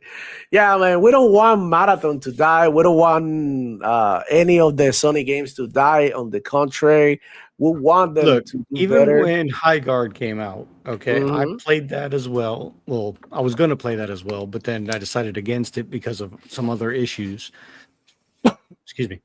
But at the same time, hey, I gave fair criticism. I said 3 things that they could do to fix the game, and it would actually be in a playable, sustainable state where it would survive. Yeah. And they did one of those 3 things, making a 5v5 mode. But they didn't do either of the 2 other things that would have given that game much more longevity. Marathon, I could probably do the same. I just haven't given it much thought to try. Yeah, I think Marathon is fine, dude, the way it is. It's just like they need a mode. Maybe if they added a PvE mode, that would bring more players. They are not maybe playing the game at their own pace. I know a lot of people hate on it, and I'm mostly a PvP type player. I don't be on the PvE modes, but I will probably play it more because I'm like, okay, Marathon is a game that is hard to understand. Okay, like, you need time to understand what the fuck is going on, what is the game is about. Each item, each heal, and everything has their purpose. You need to read and take your time, but you are in like such under a lot of stress when you're playing and in on friendly environment that you don't really have the time to take your time and understand how the game plays. I do it, right? I take my time, I learn, I watch videos, I watch guides, I watch gameplay. I try to inform myself so that I can play better the game. But guess what? Not everybody got the time to do that shit. So if you make it easier for new players to arrive and just get the hang of the game, that is going to go a long way to attract players. I believe that Marathon, if he came up with a story mode, similar to maybe a Halo campaign or something. I'll give Marathon this fair criticism, right? Yeah. One of the biggest complaints that I had was majorly the looting system. Okay. When you open a crate or container, it takes a while to load whatever gear you're going to find. And not only that, but you have to wait until it loads, until you can click on it if you even want to try to attempt to take it. Okay. Aside from your limited backpack space. So my suggestion for that is, allow the items to pop in immediately, and then have it in your inventory to scan for what the stats are going to be. So when you go to loot your next thing, you can decide, okay, if I have 2 shield kits, that one might be good for later, that I can easily know to drop this one, so that way I can pick up this one and let this one scan in my inventory while I'm going to the next until I eventually make it out to extraction or die.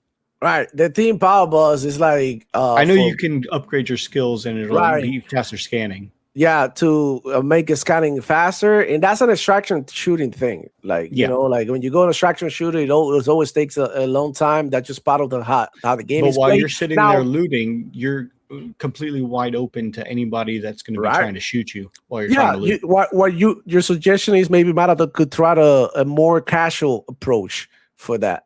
Well, it would be a more unique approach for an extraction shooter. That would be something different, because you're basically a cybernetic shell runner that you can scan things on the go. You don't have to wait and scan things as you pick them up.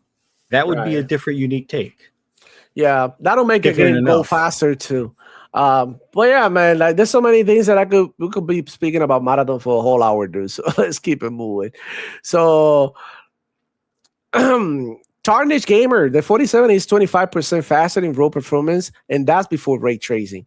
Look, guys, that's another thing. That's another thing that I'm seeing. We're seeing DLSS 5 being slandered, and in the same sentence, Sony PlayStation fans are talking about PSR, the PSSR 2. And look, listen, PSSR 2, FSR, and DLSS are literally the same thing. The only thing is PSSR and FSR are years behind DLSS. That's it. That's all that is. At the end of the day, this is where all these other upscaling techniques wanted to be. Now, all of this shit uses AI. And if they do, if it does, I'm sorry, if they don't use AI now, they will use it later. Okay, that's another thing that's happening. So they be knocking down DLSS, they knock down frame generation. Power Bus, it's gotten better. I tried it with Crimson Desert. I turned on ray. What is it, like the new ray tracing, ray generation? That's what it's called. I forgot what it's called. Frame generation. No, ray, like the one with the lightning. Oh yeah, ray regeneration. Gotcha. Ray regeneration with ray tracing, and I added the thing. Apparently, it takes your FPS a lot. Yeah, it does. But when you turn on frame generation, look, I'm gonna be honest with you. It felt like I was playing on console. With the latency, it felt like I was playing on console.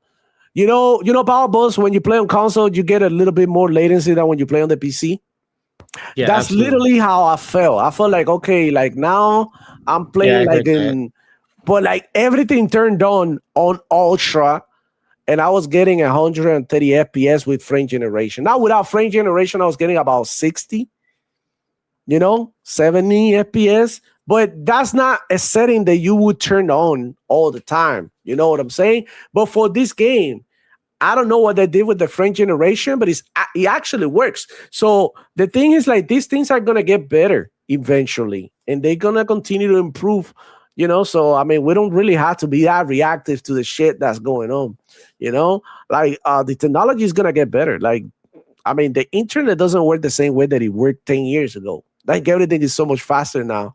And, the same thing is going to happen. And eventually we're going to see these, things like DLSS and all of this shit being the standard in the industry, whether we like it or not, because, I mean, this is happening regardless of our desires, Power Boss. Like, they're going to throw in DLSS, and it's not going to be mandatory to do it. But if you don't, then your frames are going to drop like shit. Like, like with the rate generation thing going on. So that's something to think about. Like us 45 saying real quick, Steve, switch over to the other one. There's two streams going. One's phone format. Yeah, there's two streams. Like us 45 saying, I tried playing Horizon again. I just couldn't do it. It's too boring. Yeah, but like that's the same thing that I was saying. It might be boring to you, like us, but look, Jules enjoy it. Might not be boring to her, and that's why I like how you guys are different, so that you can see that just because you don't like a game or don't find a game appealing doesn't mean that the other person, could find enjoyment in that game too. So that's a good way to see how different we are, right? Safo 5988, the Steam machine will have thousands of games available when it launches, including PlayStation games. That's a fact. Like the only one thing that I don't think is gonna have is like a gray multiplayer games, but then again, that's up to the consumer. We got gaming 85 M5T. I would never buy an old console in the PlayStation 5 Pro for £790 here in the UK. That's insane. Effective 4583 Game Pass third-party developers. Oh my god. Pickles 2026 saying, and another complaint, Marathon doesn't need to be $40. It should have been in the PlayStation Plus subscriptions. I agree. At least on the PlayStation Plus subscription. $40 anywhere else is fine. That's usually the price of, extraction shooters. Like if you look at games like Escape from Tarkov, that's usually the price. So I get it. But I mean, you're gonna drop a first-party game and you're not gonna put it in your service. It's kind of like whack. It's like, why do I even have this? You know what I'm saying? No, I think they'll do that just before the game shuts down to try and get one last bolster of players, even though 75 to 90% are on Steam alone already. What was it, 17% on PlayStation 5 and 11% on Xbox? A console that has 3 times more player base. Mm-hmm. I mean, come on. Power Boss is just disappointed. Marathon isn't as intuitive as his favorite multiplayer game, Foam Stars. Yo, I didn't know you like that shit, Power Boss. You into Foam Stars? I despise Foam Stars. There's nothing. I tried to play like Holy after it was shit. out for a year and a half later. Me and Chaos Lounge were gonna get on it, for like a community day stream. Me and him not only couldn't connect to each other in the same party, but by the time we finally did and we got into a game, it kicked me and we couldn't play together anyway. And then I couldn't even get into a match after that. Oh, that was terrible. So the game had deeper issues than just being, mid looking. All right. We got Sanchez. Absolutely. Sanchez NTZ Gaming saying Marathon sucks. Bungie needs to focus more on their game Destiny. I believe that Marathon would have been in much better position now if they had done Destiny 3 instead of Marathon. I think that people love Destiny, despite the fact that Destiny is being shared for a long time. People still love that game, and I do love Destiny. I just don't like the new expansions. But if they came out with a brand new Destiny with a fresh, with fresh ideas, I think that would have been more of a hit than Marathon. I'm gonna give Bungie a little bit of respect for trying out something new, because at the end of the day, we need more of this. We need more developers taking, their chances and trying out something new. But they also need to understand how to read the room. The whole thing that they had at the beginning with the art stolen and all that definitely, was bad for them, right? It wasn't going to kill their studio, but the fact that they had so many for just the one game, and then this is not the first time that it's happened from Bungie, it says a lot about it. It's a bad and it definitely didn't help the game either.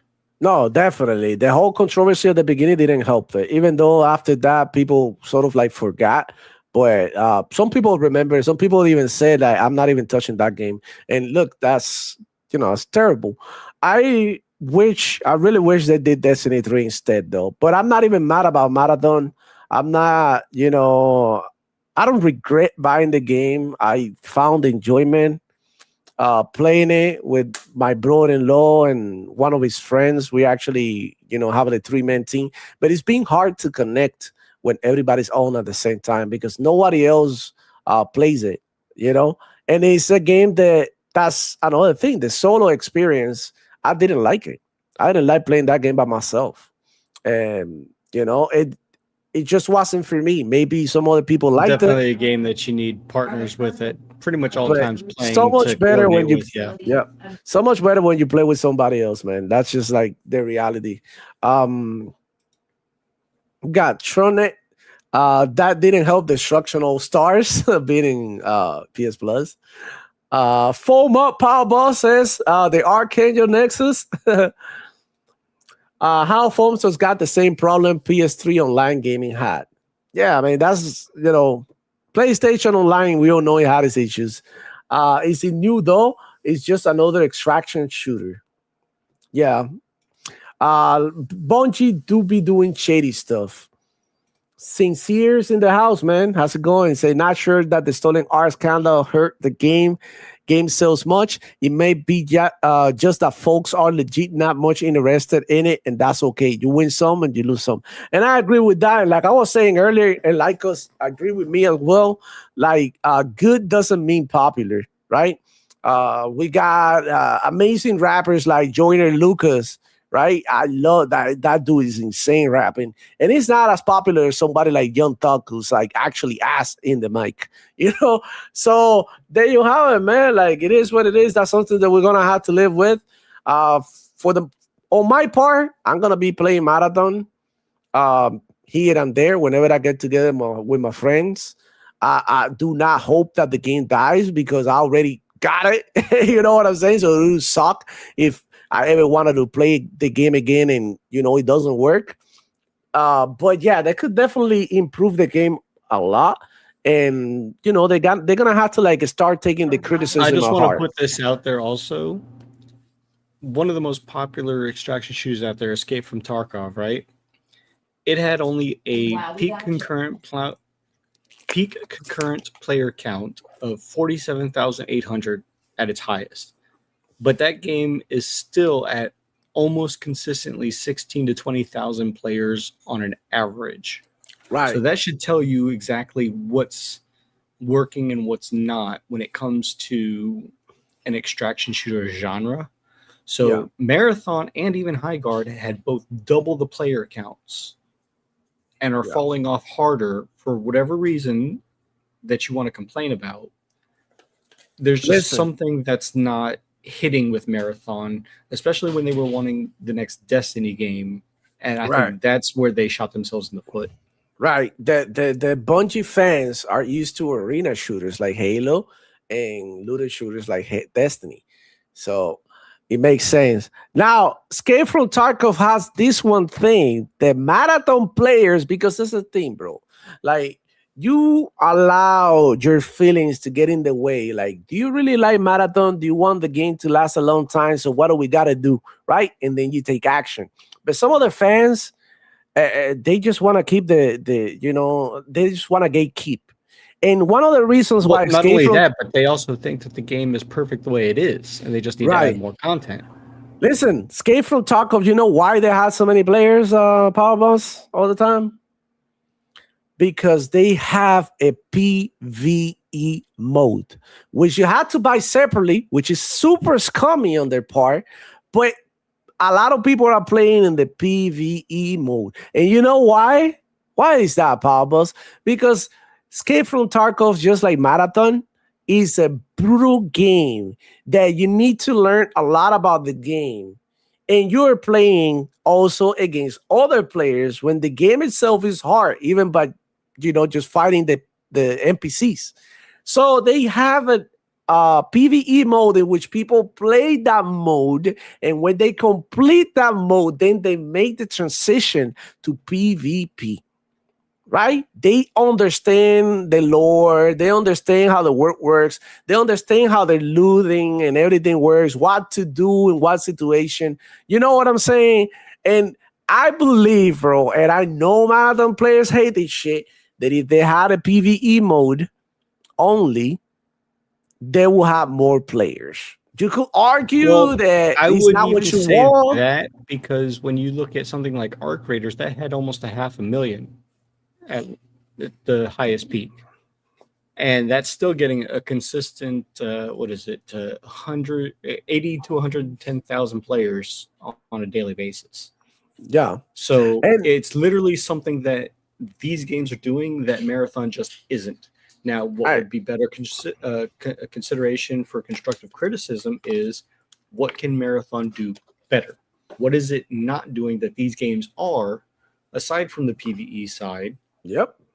But they've also announced that every season, 3 months down the line, they're going to be doing wipes and complete resets. Yep. What are you going to keep rolling over into the new season? Right. Hey, it's a very complex topic. But shout out to Ray. What's going on, Poppy? How you doing? What up, though? How you doing, homie? Long time, Baron. It's been a crazy it's been a crazy couple of weeks. But yeah, I do agree with you, Power Boss. The stubbornness from Marathon players and the glazing, and the same thing is happening. Like, y'all need to criticize the games. Like, posting about hating the game and not giving nobody the reason why you're hating the game is dumb.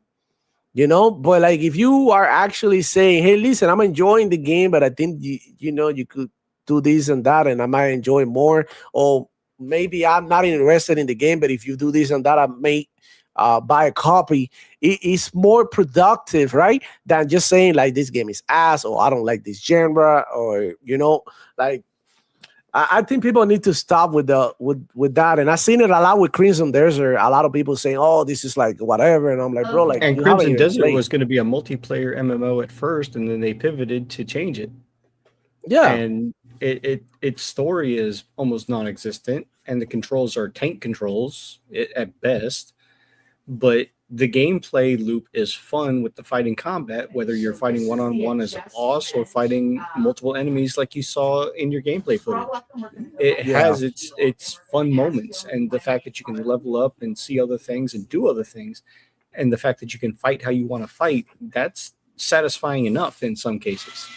Listen, the game is massive. So about the story, I won't give any spoilers, but it does get better. And there is even the bosses got the backstories. And I recently did one, the Reed Devil. You guys probably know what boss I'm talking about. His backstory is insane. It literally got me mad. And I think a lot of people are jumping the gun because of how vast this game is. And they haven't been able to see the whole thing. So when it comes to a story, yeah, it's simple. Yeah, it's like rebuilding your tribe, but there's more to it. We just haven't been able to unlock. If you take a look at Crimson Desert and the achievements, I only had like 2-3 achievements in my playthrough. Like everything is like 0.001%. People haven't really explored this game at all, bro. Like people haven't, bro. This is massive. Pablos, whenever you have a chance, take a look at the map. And this game has caves, it has like waterfalls, it has like it has so much shit that you can do, the physics, puzzles. I hate the puzzles, by the way. I always go ahead and look them up online. I ain't got time for that shit because I do really want to beat shit up, like fuck shit up, go crazy with the combat. That's the part that I like about the game and the exploration as well. So I mean, I think that people are going to have to hold their guns a little bit, like when it comes to like speaking about the story, because I don't think I haven't seen anybody finishing the story yet. Like the main story, I haven't. Like you can't. It's too hard. You're gonna like most people that I've seen that are playing it haven't even made it out of the first section. Like yeah. So imagine if I got you judge the story in Skyrim for just like the first part of the game. Like when you go to the cave and get out, it probably won't look like much. You know what I'm saying?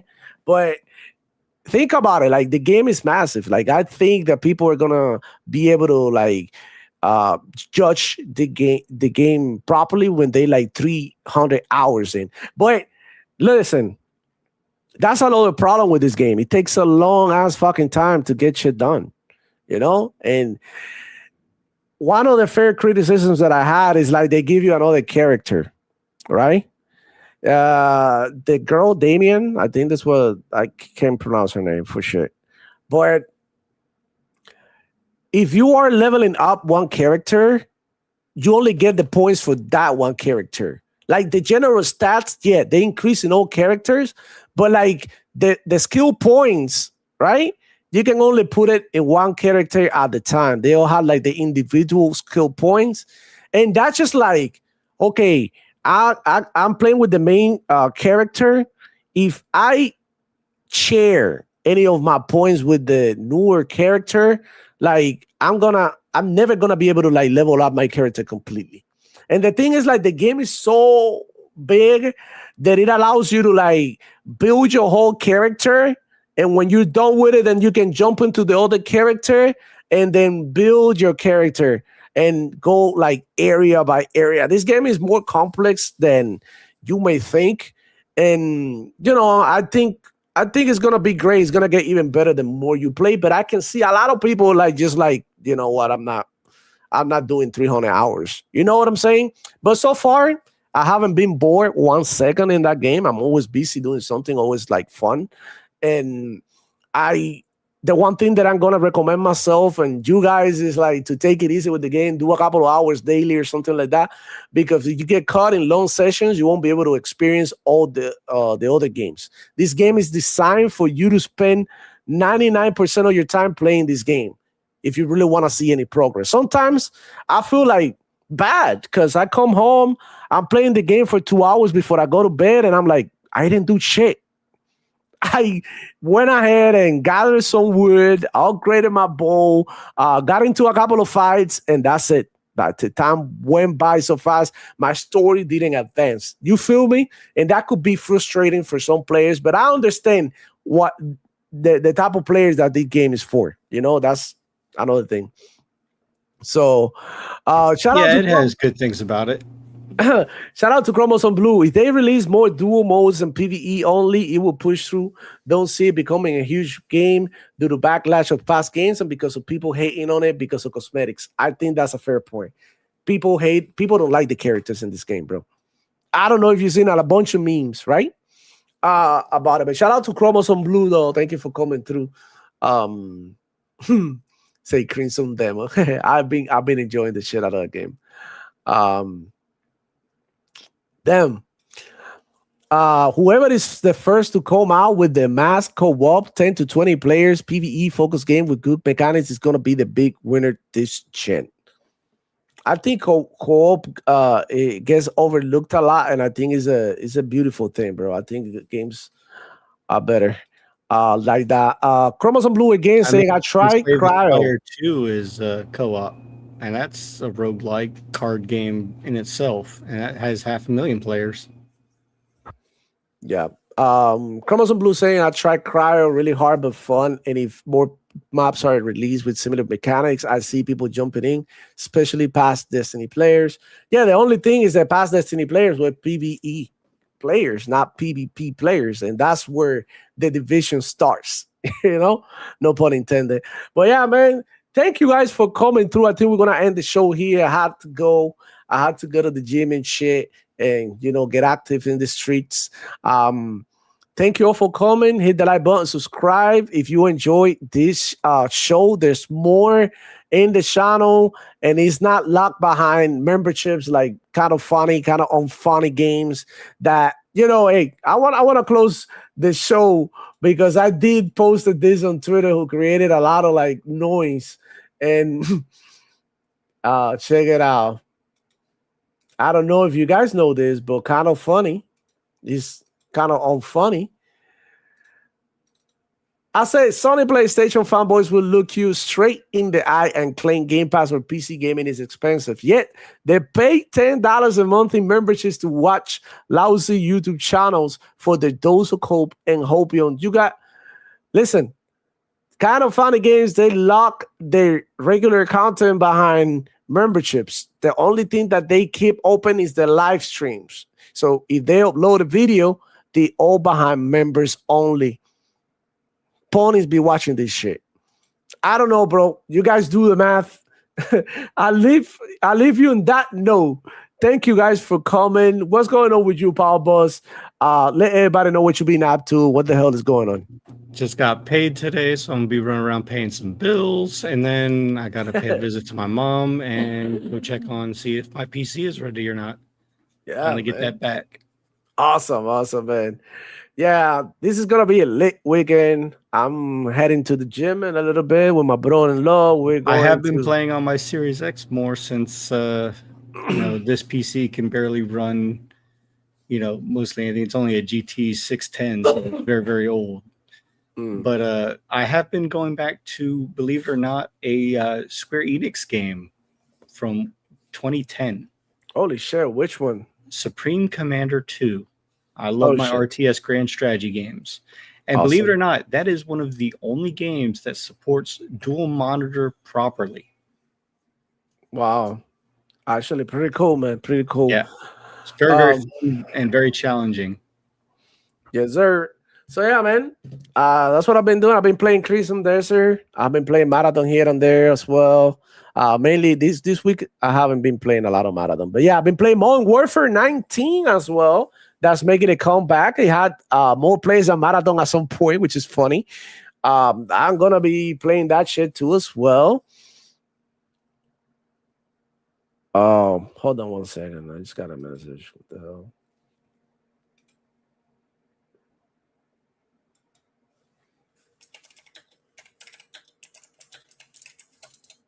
And when I get home before Salt Shakers and hopefully see Money tonight, if he says he's going to have a show, he may not. There's also Salt Shakers, and I'll be jumping into Starfield later tonight. Awesome. Yeah, I won't be at the Simone show for now because I've been extremely busy, and then when my kid get home, my wife is pregnant, and it's just like she's not the same, and I need to be here, with the kid and her. Absolutely. Helping You it gotta out. take care of your real life first, man. Exactly. So when they get home, it's like, playtime is over for me. But yeah, man, I'm going to be like trying to be active. The summertime is coming. Get in shape, guys. Go out there, work out, eat better, stay healthy. And I'm going to be playing Crimson Desert, Modern Warfare 19, and God knows what else. There's so many games to play. It's incredible. And yeah, I don't know if you know the Game Pass editions. We got the like a Dragon Infinite Wealth on Game Pass. I just downloaded. I'm kind of scared to try it and like it, and then I'm in between Crimson Desert and this humongous game, and it looks like, bro, I really don't have time to play these big ass games though. I'm gonna keep it real. This is like way too much time. I might even be trying to jump into Absalom. Yeah, Absalom sounds. It has co-op too, Power Boss. So. Oh, okay. I didn't know that. Yeah, it has co-op. One of my friends is really hyping it up, saying it's a really good game. He also liked Mullet Mad Jack. So yeah, Absalom is like a beat 'em up type shit. Yeah. So I'm gonna definitely give those a try as well. Yeah, Mullet Magic is amazing, bro. Mullet Magic is dope. Go ahead and check it out. You haven't played that shit? Oh man, yeah. I played it. It's a quick game that you can beat in like 5 hours, dude. So that's not too bad. So yeah, guys, thank you so much for coming through. Like I said, I'll see you on the next one. It's your boy Devil Flow. Check it out. Yeah, Ra, yo Chico boy, Ra, hey, Demo Flow Gaming, boom, boom, I'm back, Ra, boom, boom, boom. Listen, yo Chico in the house, papi, dale, yeah. Ponies over here, ponies over there, yeah. Ponies over here, ponies over there, yeah. Ponies over here, ponies over there, yeah. Ponies over there, yeah. Ponies over there, yeah. Ponies over here, ponies over there, ponies over here, ponies over there, ponies over here, ponies over there, ponies over there, ponies over there, ponies over here, ponies over there. I smell caca, ponies everywhere. They don't play no games, only do their console sales. It's because ponies ain't got shit to tell. Ask about the best, bet I haven't played. That's what I hear the ponies tell me every day. Ponies be so silly, but I had no pity. They dissed it for the decade, but now Xbox leady. Now they got no games, karma is so weird. You wish that on Xbox you even volunteer. Instead of play with Smith, filled with PC ports. Third-party games saying you're your pony love. Waiting for Foresight, I was almost 5 years old. Copying for remasters, damn that shit is cold. Do it for the plastic and all the pony blow. That's why Sony got you spending all your dough.